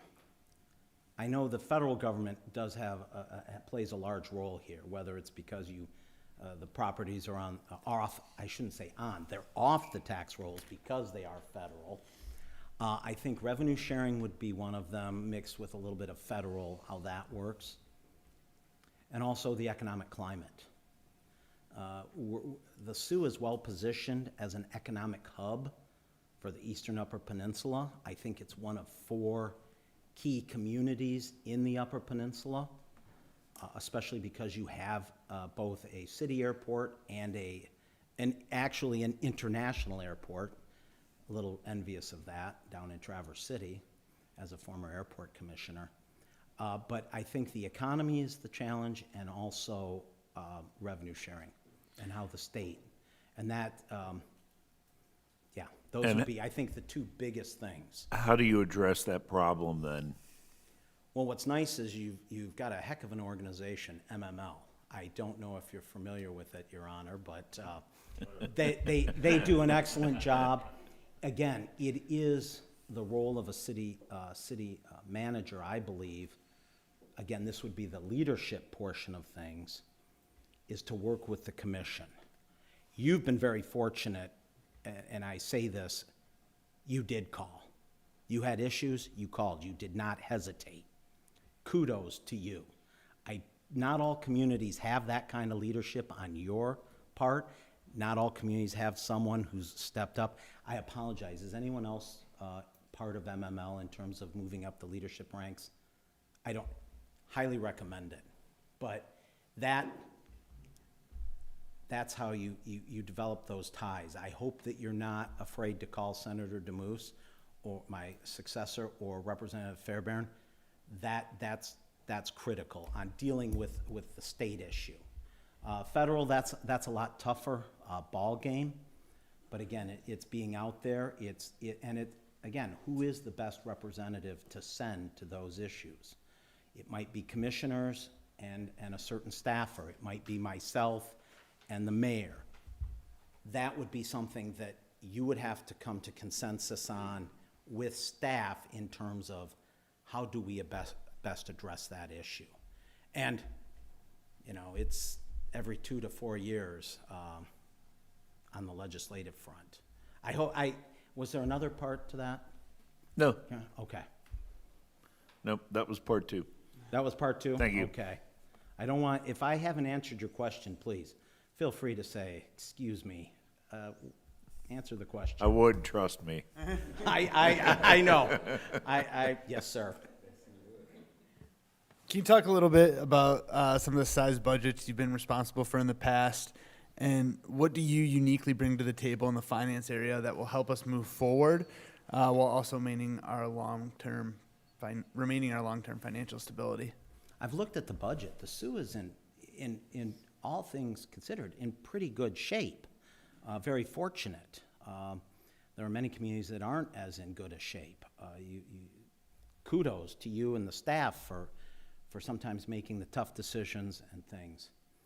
For myself personally, the biggest budget I was in charge of legislatively would have been the K-12 budget at approximately $21 billion.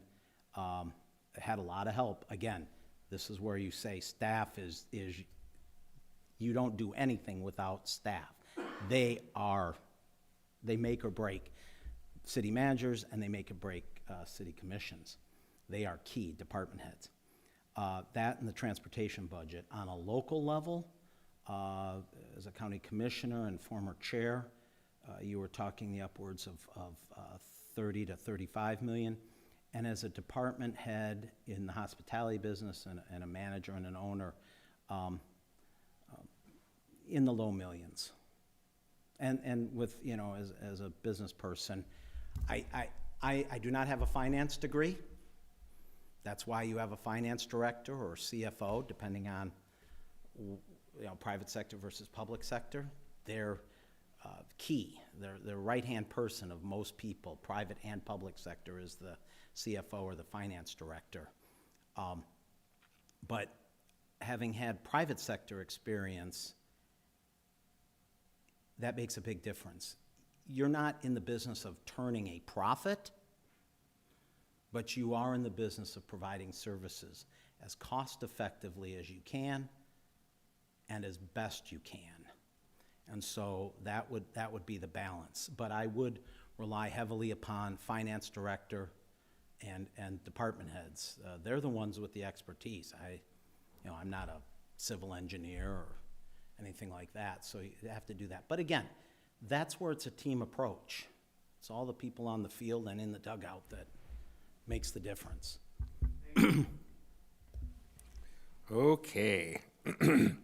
How do you handle the negative social media that often criticizes city commission and various city operations?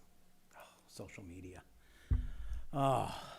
Sometimes you just have to disregard it. Sometimes you have to address it head on.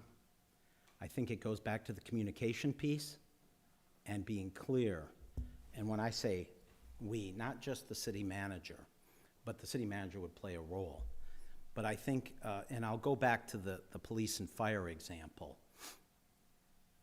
You see the runs that they're on, the calls that they're making, the police department, the issues they're dealing with, and others. I apologize, Deputy City Manager, that I just, police and fire, you see the flashing lights, it comes top of mind.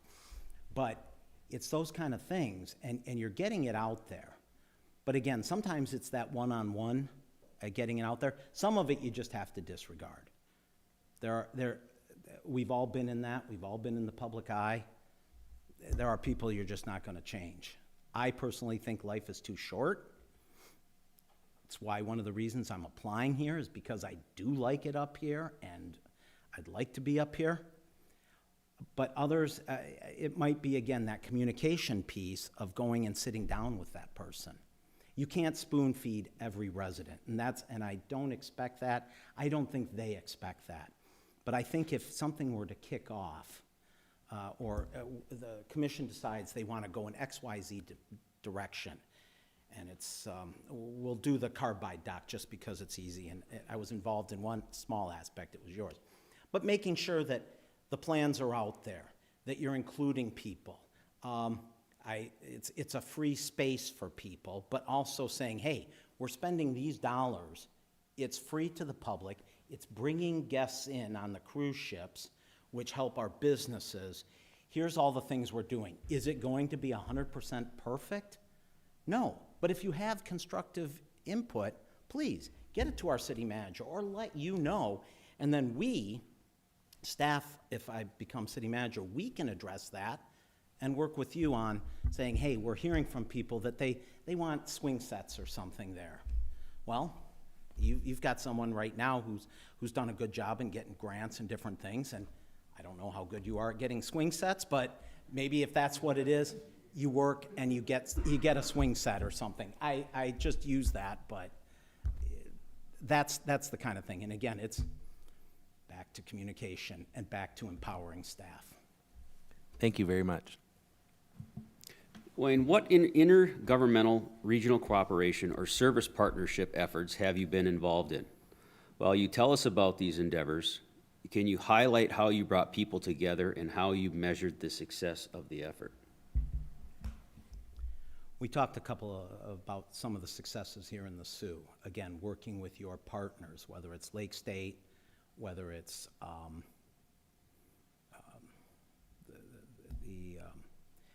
there's things that we've worked with the tribe. I think, and again, some of this comes from more of a legislative background or when I was a county commissioner. One of the things, I've got a good story. I was a fairly new county commissioner. And if you know Grand Traverse County, we have some outspoken people too. There are some similarities, although Traverse City still wishes it had a 4-year school, international border, a number of things we're jealous of. International airport, we can be jealous too. But we have the Hartman-Hammond Bridge controversy down there, a bridge going over the Boardman-Ottawa River. And this is in the early 2000s, relatively new county commissioner, and we had environmental groups, we had business owners, we had county commissioners, we had city commissioners. We had to bring everyone together, and we created, and you can certainly Google it, the grand vision. And this was more incumbent upon the county commission. I think I was vice chair at the time. And that then ended up being the youngest county commissioner. I'm not saying that to brag, but rather some pretty heady stuff when you grow up and all the people were Mr. and Mrs. and now you're leading the charge. And we brought people together, the environmental groups, the business groups, the road commission. And while Hartman-Hammond Bridge has not been built, much to the chagrin of some people, much to the happiness of others, we came up with a number of other solutions to alleviate some of the concerns about traffic. Improvements on Beitner Road. Unfortunately, we just lost the Beitner Bridge during the flooding and everything, so much for that as solution. But again, we were able to find some alternatives that satisfied all people. There are still issues hanging out there, and you will always have issues hanging out there. It doesn't matter how hard you as the commission work, how hard your staff works, there's always going to be something that hangs out there. But we were able to come together with a very diverse group of people and find some solutions that were both good in terms of traffic, good in terms of being cost effective, and alleviating many of the concerns people had. It's still out there, though. Again, I'm sure the Sioux has some similar issues, but again, you hit them head on and you sit down with people, break bread. Thank you, Wayne. Senator, how do you plan to create and support a shared vision for the city of Sault Ste. Marie? How do I plan to do that if I were the city manager? I read your strategic plan. I think it was from 2018, 2019, approximately 82 pages. And this was going to be one of my questions. So I'm going to, if you don't mind, Your Honor, I'll put it out there. It's ultimately up to you.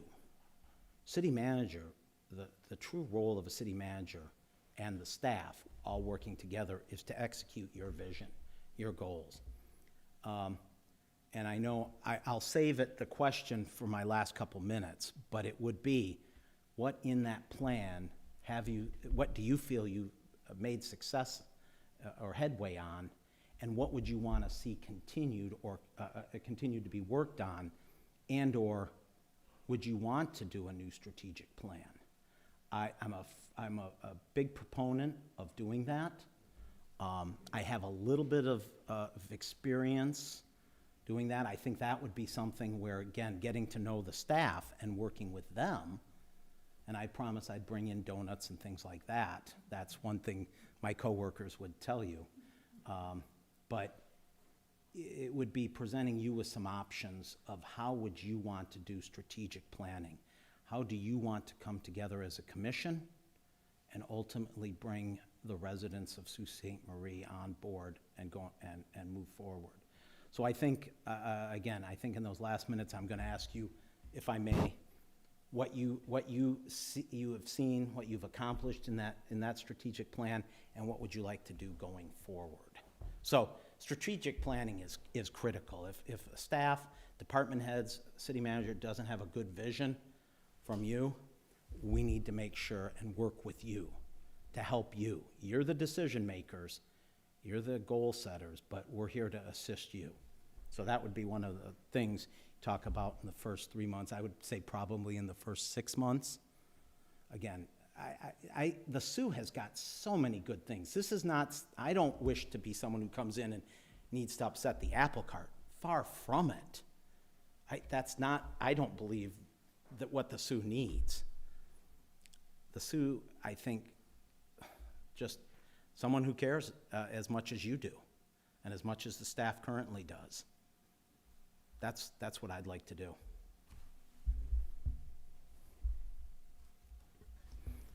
There are many strategies for economic and community development.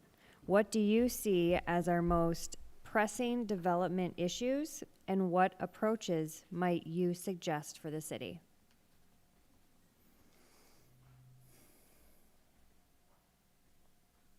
You live in a beautiful area.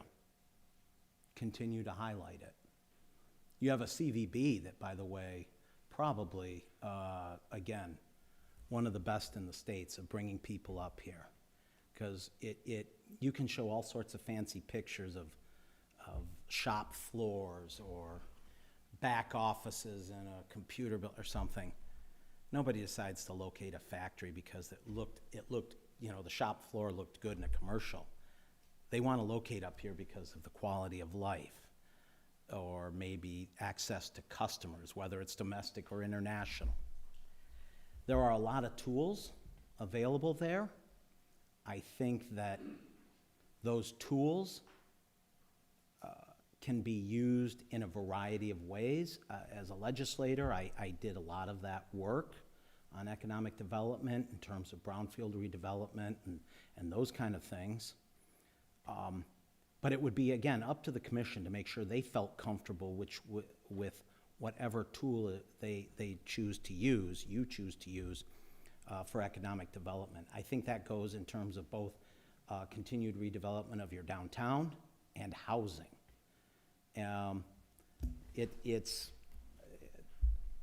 Housing, of course, is probably the #1 issue facing the state. There's a lot of terms about affordable, workforce appropriate, all sorts of different names. I think that you have a good deal of that here now. I think one of the things that I think you want, from things I've read and just talking in the past, how do we get market rate housing here? How do we continue to get more investment? And some of that's going to take, quite frankly, working with our partners. You have a major investment going on now, but where is that going to be in 10 years? And obviously, I'm referencing the Soo Locks. So that would be something you talk about strategic planning or visioning. Where is the Soo going to be in 10 years when that money ends? Great now, but what's going to be left? So that, again, that would be a conversation that ultimately the city manager and staff have with you. But again, strategic planning. You kind of rolled into the next question a little bit. It was about grants and so on, but looking at the state and federal landscape going forward, what projects with external funding streams would you be concentrating on here? Boy, different administrations going on right now, and in, let's see, if today is May, 6 months from now, November, who's going to be governor? I think that all, and again, I was looking at the tenets, ethics, for International City Managers Association, and being a bit of a political animal, the role changes, and I respect that. You wouldn't be politically involved for this candidate or that candidate. Somebody once, Wise, just told me, and it was a few minutes ago, and I liked the comment, that they were an incumbent. What party? As city manager, what party were they? They were the incumbent, the incumbency party, because that's who you have to work with. So again, that would be part of the strategy. There are a lot of grants. There are a lot of things out there, Your Honor. You know that in your role.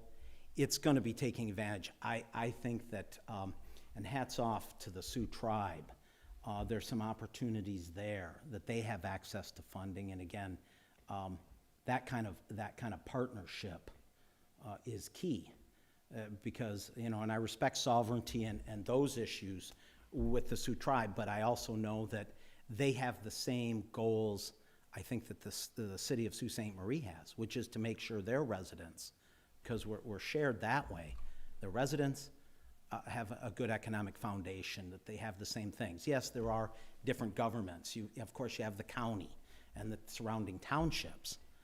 But at the end of the day, we all have to work together. And I think an example, if I may, because you have the hospital. My Michigan is they're investing, if I remember reading correctly, $19 million. Kudos, again, being a regional center. That we came together, and this is something that, as a county commissioner, that we came together and highlighted a project or two for the city, meaning the city of Traverse City, the county.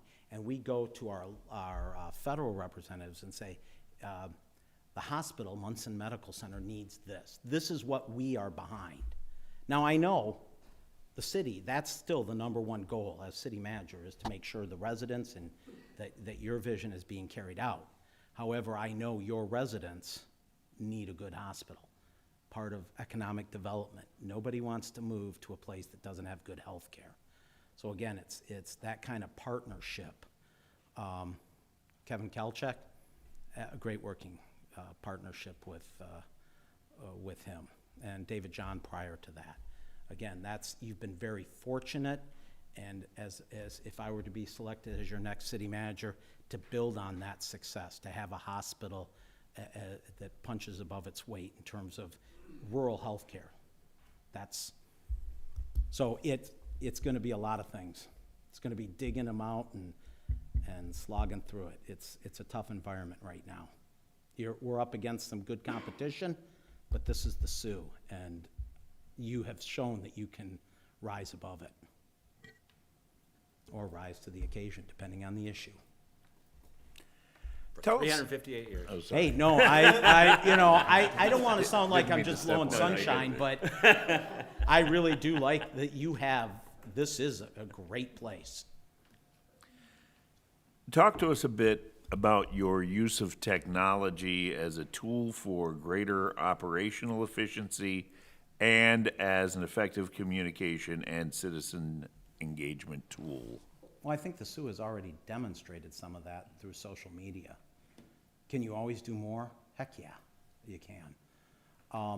As far as technology, I'm not sure what accounting software, and again, I am not a chief technology officer by any means.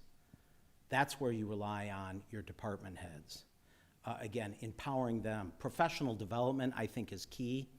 I have to admit, I do not know the budget for professional development. I should have looked more closely for that line item.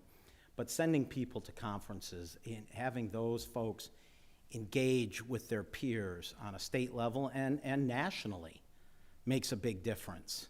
You can't go hog wild and send everyone to every conference. But if, let's say, your Department of Public Works director came up and said, this is the conference that my peers attend, that I get the biggest bang from the buck from, that would be something I think we, as a city, should be encouraging. Like I said, they can't go to all of them, but that's, I think, the biggest way from a technology standpoint is talking to your department heads and saying, what are you hearing out in the field? What are you hearing from your peers? Yeah.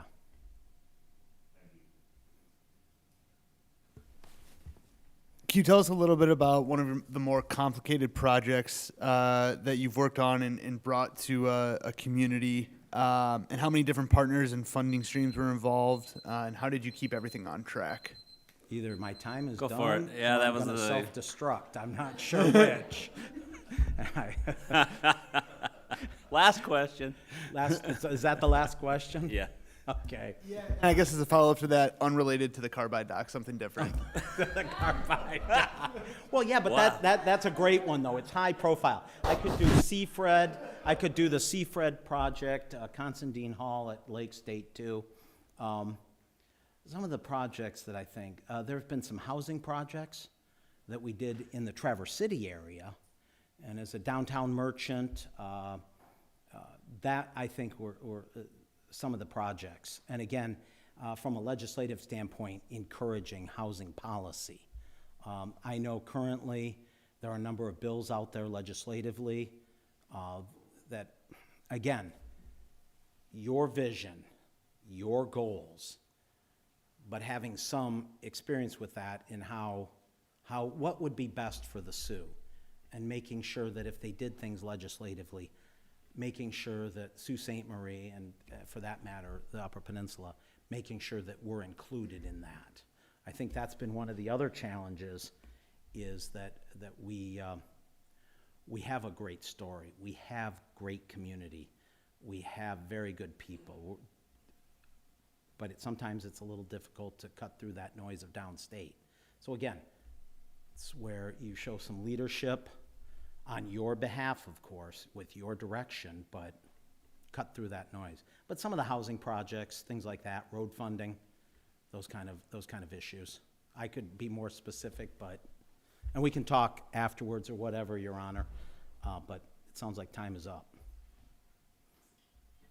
So the time for the question and answer is up. You still have 5 minutes to do a summary or clean up anything you think you didn't touch or any questions you have for us. So. Well, one, I want to say thank you very much. I appreciate the time. I appreciate Mr. Anderson coordinating this on your behalf. I thank city staff for being welcoming of me here today. We've talked quite a bit. I appreciate that. I hope the dialogue, our conversation was good. It'd be the same thing. Maybe me slightly less nervous, but again, I hope you know I'm applying for this job. I'm the same person prior and will be the same person post. Easy to get along with, call.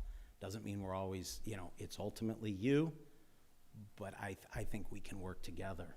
The question I had, and it went back to the strategic planning and such, is what part of it do you think you made the best progress on? And if I may, Your Honor, ask each of the commissioners, Sure. what part did the city make the greatest progress on?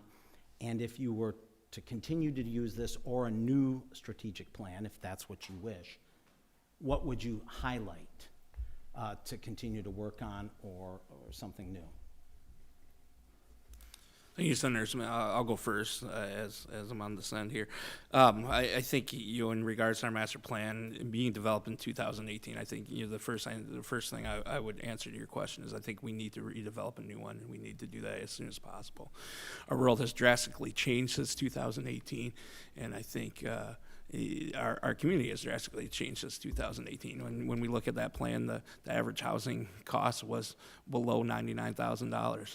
You know, I think clearly that has changed in our community. That's just one example. So I would say, to answer the last part of your question first, I think we need to develop a new plan. I think one of the areas where we've done a good job is I think Director Freeman in particular has done a good job looking at some of our zoning and changing zoning requirements, changing zoning policies to really help. I think we've had some great local leadership on that level to be able to do those things. So I would include that as some of our successes through that plan. Thank you. Great, thank you. And when I referenced staff, I meant some sitting behind me too. I didn't ever want, you know.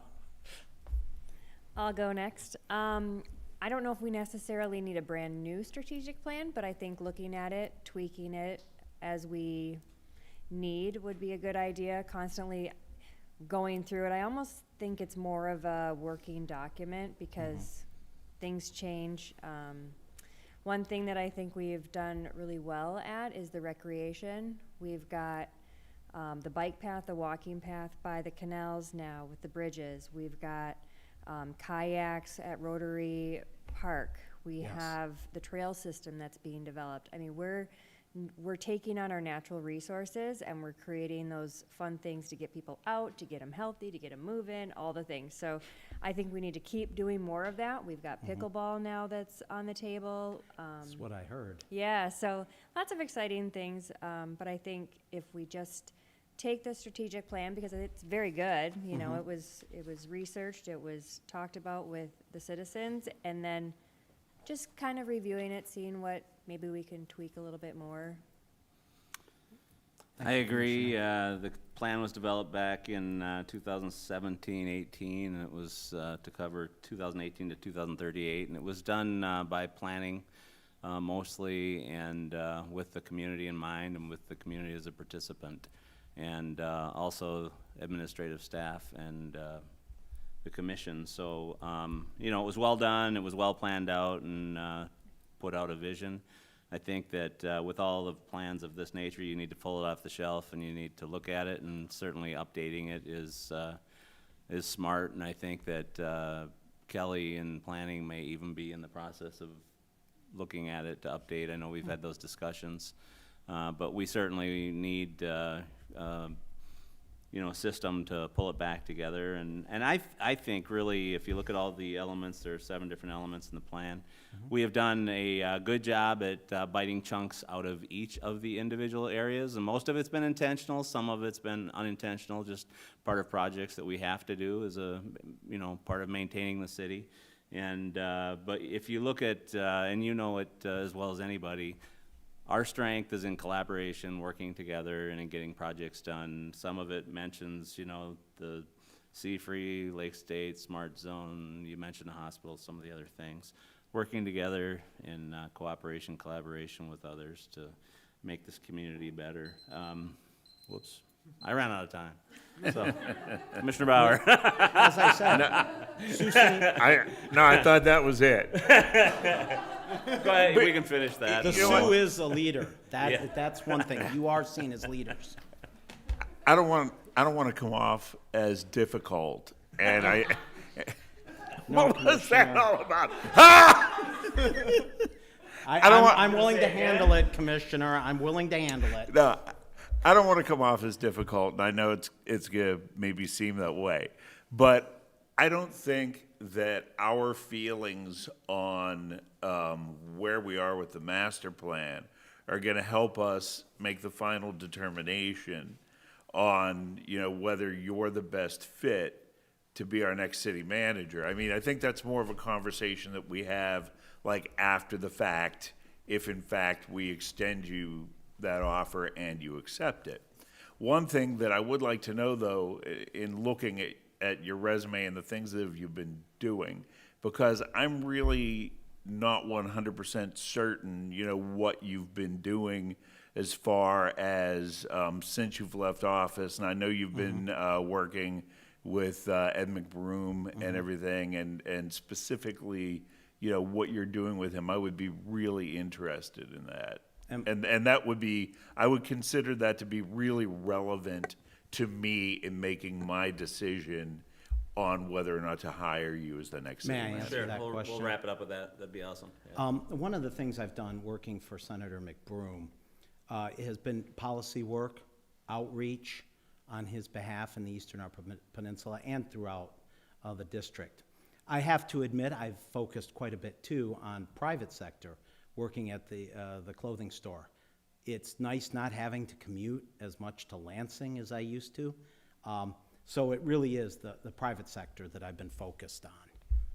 Running the clothing store, doing some development consulting with a group called Innovo, when you're talking private sector development and those kind of things. Have been advising them on policy both in Traverse City and in Detroit, and quite frankly throughout the state. That's where I've spent most of my time doing that. But keeping my hand in it, active on a variety of city issues in terms of DDA, DTCA, Downtown Traverse City Association. That's where my focus has been. But certainly been out there and certainly been up here and keeping track of things. Yes, you're welcome. Do you want to finish, or can we? Yeah. We're good? Okay. Well, we appreciate your time today, and we appreciate your interest in this great career opportunity, and thank you. Thank you very much. Again, I appreciate all of your time, and this has been quite an honor, and certainly I did enjoy it. I had fun, great questions, and thank you. Thanks, Appreciate Wayne. your time. Appreciate it. Do I need to turn this off, Robin, or? You might as well. Okay, so now I'd like to take a 10-minute break if we can to give us time to organize our paperwork and come back at, about 3:30. That's 15 minutes, but 3:30 would be good.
All right, since we're all back, we'll call the meeting back to order.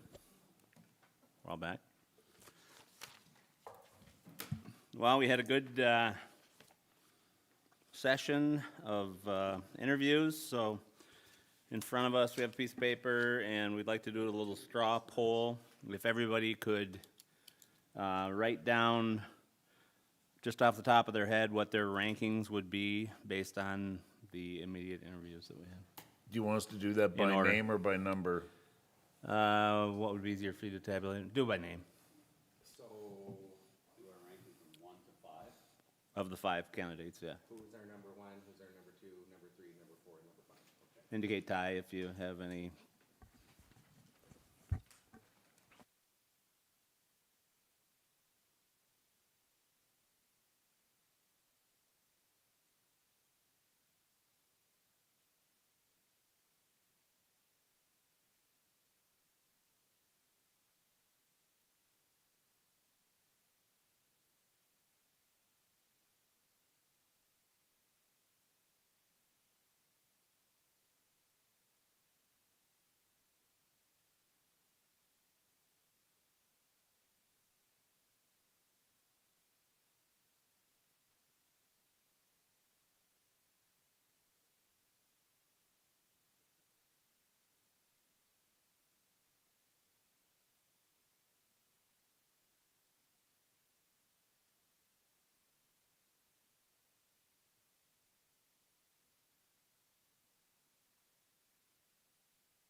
Rick? On a s-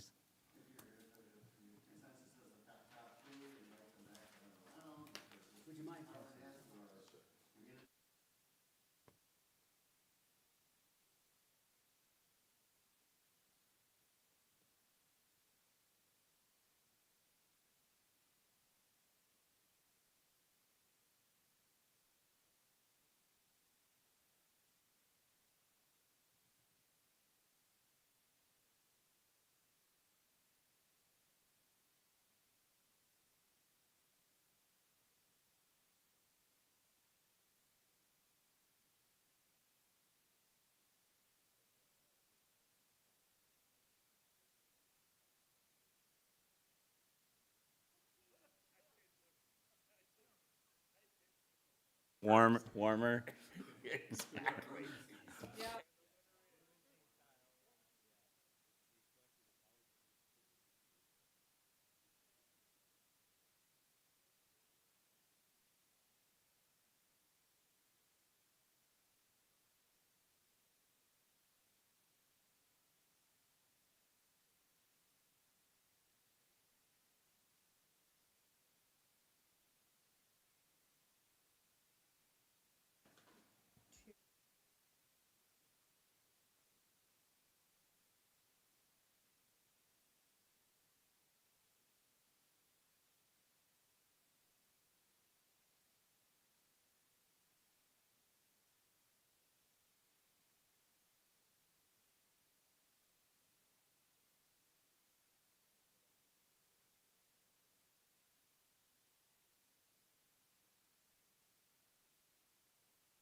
top two candidates, if you look at both of them, Reagan got 5 votes and Schmidt got 5 votes, just differing first or second place.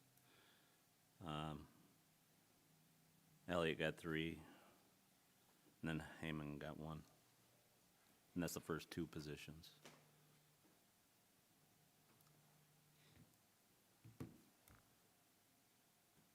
So number 3. Number 3, was that Heyman and Elliott? Okay, so this here is a tie. They got a 1 and a 2-2. And then a 3. So you had Heyman as 3, or as number 3. This one had Heyman as 3. Elliott is 3. Reagan is 3. Reagan is 3. Heyman is 3. Schmidt is 3. So how many did you have for Heyman on 3? 1, 2, 3, 3. And then Reagan was 3? That's Elliott. Reagan, 2. Reagan, Heyman, Schmidt.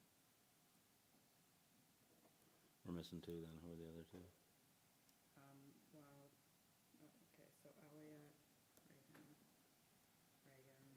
3, 4, 5, 6, 1 more. Heyman, Schmidt. Okay.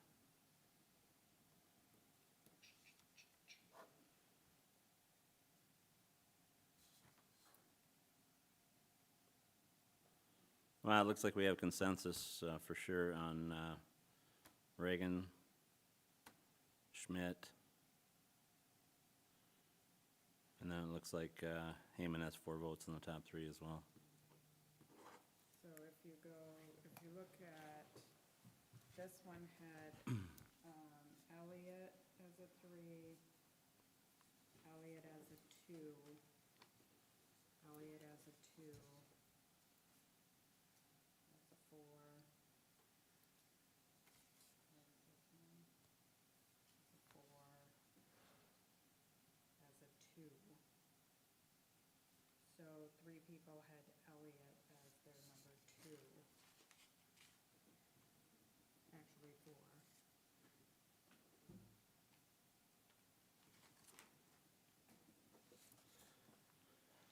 All right, hard to decipher, but we got, for number 1, we had,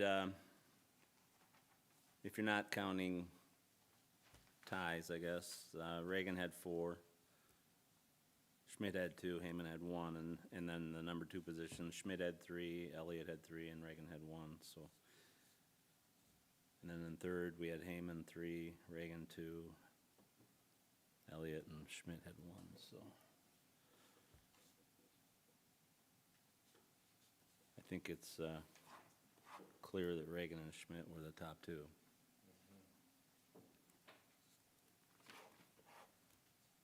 I mean, I think we're gonna look at 3. If you throw in the Elliott was up there. third one, yeah, it would be Elliott with 4.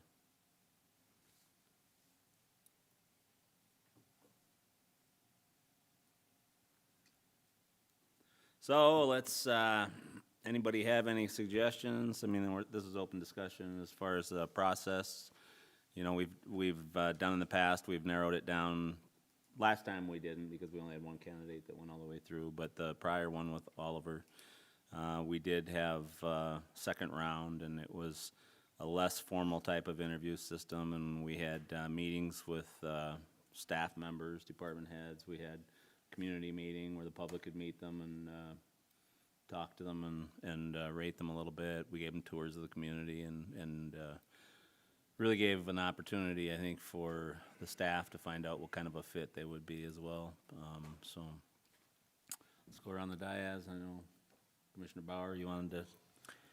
Well, I did Couple of want your to say that I was actually very surprised, and I was surprised a couple of weeks ago when we went over the applications, at how many really good candidates we did get.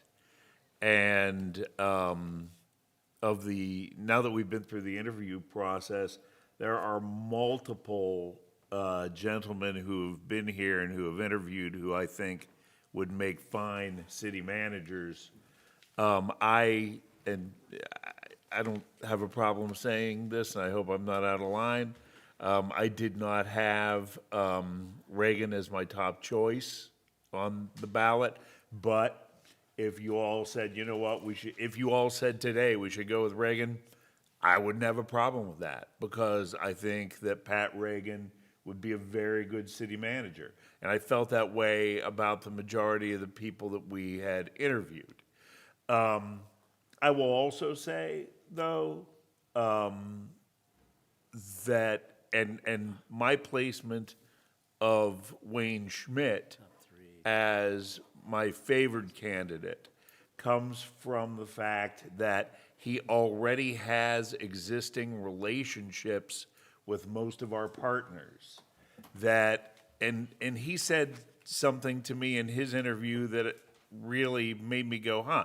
Because, I mean, we all knew Wayne, and he was a known quantity coming in, right?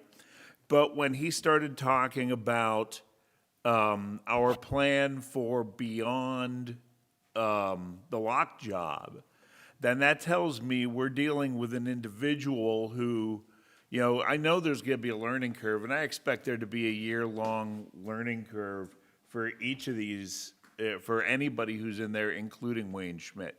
But when he's in here talking about thinking beyond the lock job, you know, if this were a game of Monopoly, he's already on Indiana Avenue. You know what I mean? He knows what we got going on here. There's not as much of a learning curve, and if you are spending less time learning, then you could probably spend more time doing and being productive in that first year. That's just my thoughts on why I picked Wayne Schmidt as my number one. And you all may disagree, and that's fine. You know, like I said, I think that, and who knows, we could offer to him and he may not even take it. We don't know if the person that we're going to offer is even going to take it, you know, because stranger things have happened, right?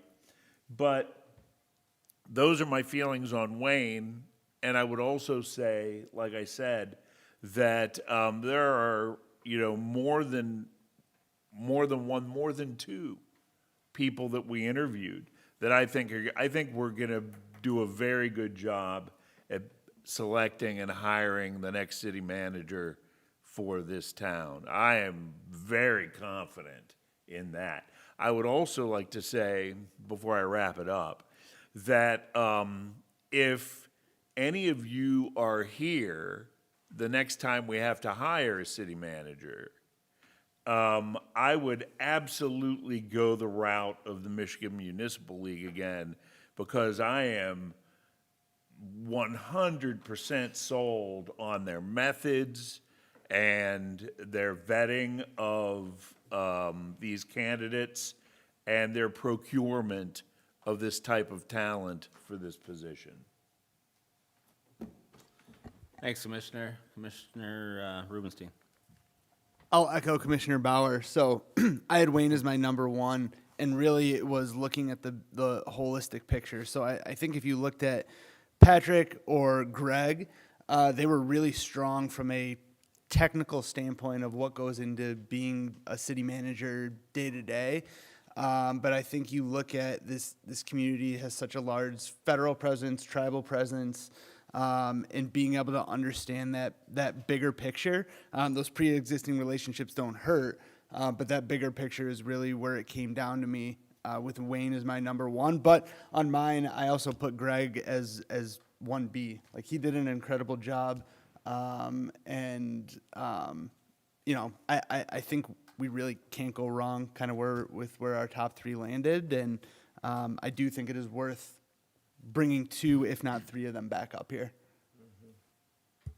Mr. Marble. we'll just go around the table. I have to agree. I think that we need to do our top three and bring them back and have an informal interviews. Mr. Talentino. Thank you, Your Honor. This is my second go-around on this, so we just need to make sure that we do this right, you know? I mean, I've said this before, I've kind of preached it. Our job as commissioners is to make and change city policy, hire and fire the city manager. This is one that we've got to get right. I don't think there's a problem with bringing in the top 2 or 3, introducing them to the department heads. I would like to get information from the department heads. Yep, Because let's be honest, who works with these people on a day-to-day basis? I agree. Not us. They do. And I really would like to get their input. I think that's a very important thing, and I think that's just a valid thing that we should do. Thank you. Yep. Commissioner Habusta. Thank you, Mr. Mayor, and great comments by all. I have a similar top 2 in the third that I have very close. I had Mr. Reagan as number 1, Mr. Smith as number 2, and then Mr. Elliott as number 3. I look at the community planning a background by Mr. Elliott. I think that is a valuable resource that we can use in this community.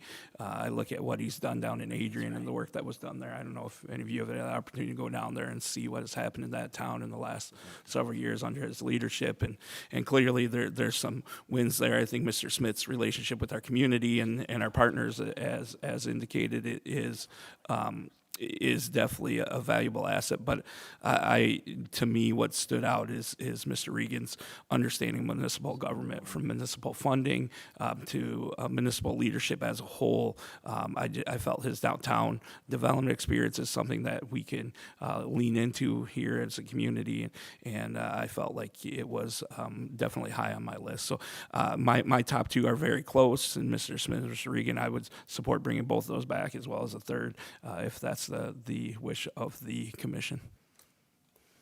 Commissioner Boswell-Trath.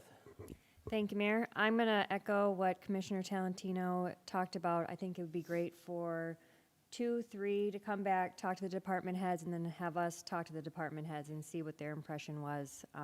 They're going to be working closely with the city manager one-on-one, day-to-day. I had Reagan and Schmidt in my top 2, so, I mean, we can bring 3 back, but, I mean, the top 2, if it's a consensus with the 2 of those, I don't know if we need to bring back 3, but, yeah, we had some great candidates, and I also agree with Commissioner Bauer about the MML. I mean, remember when we were talking about it, we were back and forth a little bit on, well, maybe we don't use the MML and we do our own, I'm so glad that the decision to go with the MML, because, I mean, we had some super qualified candidates, and even, like, all 5 of these gentlemen were amazing in their own right, and tops off to them, because they handled themselves really well. All good comments. It looks like the top 2 are pretty easy to determine, because Reagan and Schmidt were 7 and 6. Your Honor? Yes. I would suggest, though, that even though that is the case, that we still bring back a third, because I Right. think. I was getting there. I'm sorry. But the third, we had a tie for Elliott and Heyman, both with 4. So she's looking through the numbers right now to see if we have the right number on it. So that brings up a little bit of difficulty if we want to. I don't think it's worth doing 4. But we want to see where we are as far as that, and see if we can pare that down a little bit. Sorry. No, you're good. You're good. I agree, and I had Wayne Schmidt and Patrick Regan in my 1 and 2, and it could have been either way. I think Wayne exceeded my expectations. I mean, I know Wayne very well, but he exceeded my expectations in the interview, and that's why interviews are good, because you hear about his county commission experience and some of the other experiences, some of the things he's done for the Sioux, and obviously he's got a great network of people, and I was impressed to hear from both Mr. Reagan and Mr. Schmidt, Senator Schmidt, that they both have DDA experience and they understand economic development and know what cities are about. What Wayne doesn't, Patrick Reagan has a lot more direct experience with communities. But Wayne makes up for it in the context that he has in Lansing and federal and county and tribal, and I think he would be an asset in that way too, so. Both very good quality. And then, so I think the top two are a given, correct? We're all in agreement on the top two, so let's see where we land with three.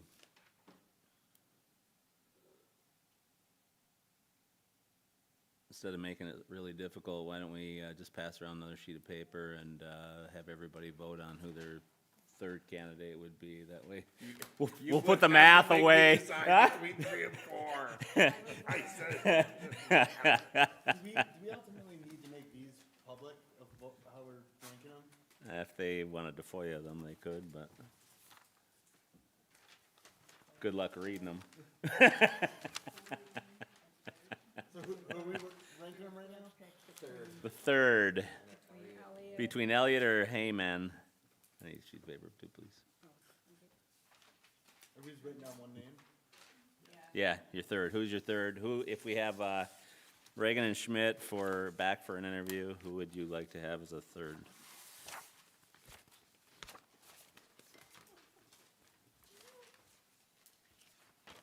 Yeah, I could have cut them in half, eh?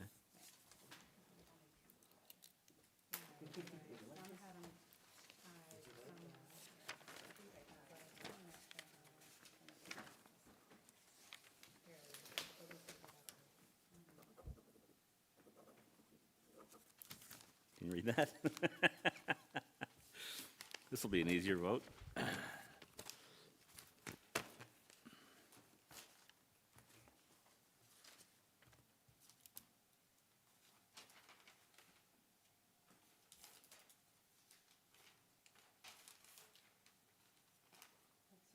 Somebody's tiebreaker. All right. 1, 2, 3, 4, 5 for Elliott, and 2 for Heyman. There it is. So, we will invite back Mr. Reagan, Mr. Schmidt, and Mr. Elliott for modified type of interviews. We'll have to set up a date and a format for that. Yes. I'm assuming we will, but can I make a request that we do it before June 6th? Because I will be gone for 3 weeks after that. Yeah, it better be before June 6th, right? Do we need to make a motion for It's up to that? Glenn. Yeah, sure. Why don't we, would you like to make a motion? Thank you, Mr. Mayor. I'd like to make a motion that we bring back Patrick Regan, Wayne Smith, and Gregory Elliott for a second round of interviews, including opportunities to meet with the community as well as the department heads. Thank you. Support. Motion and support. Any questions or comments? All in favor say aye. Aye. Any opposed? Motion passed unanimously. Thank you, everybody, for all of your work today and yesterday. Any matters presented by the public? Anybody in the audience that would like to make any comments? It's your chance. Any matters presented by the city commission? Mr. Bauer. Your Honor, I move that we adjourn this meeting. Support. All in favor, say aye. Aye. We're adjourned.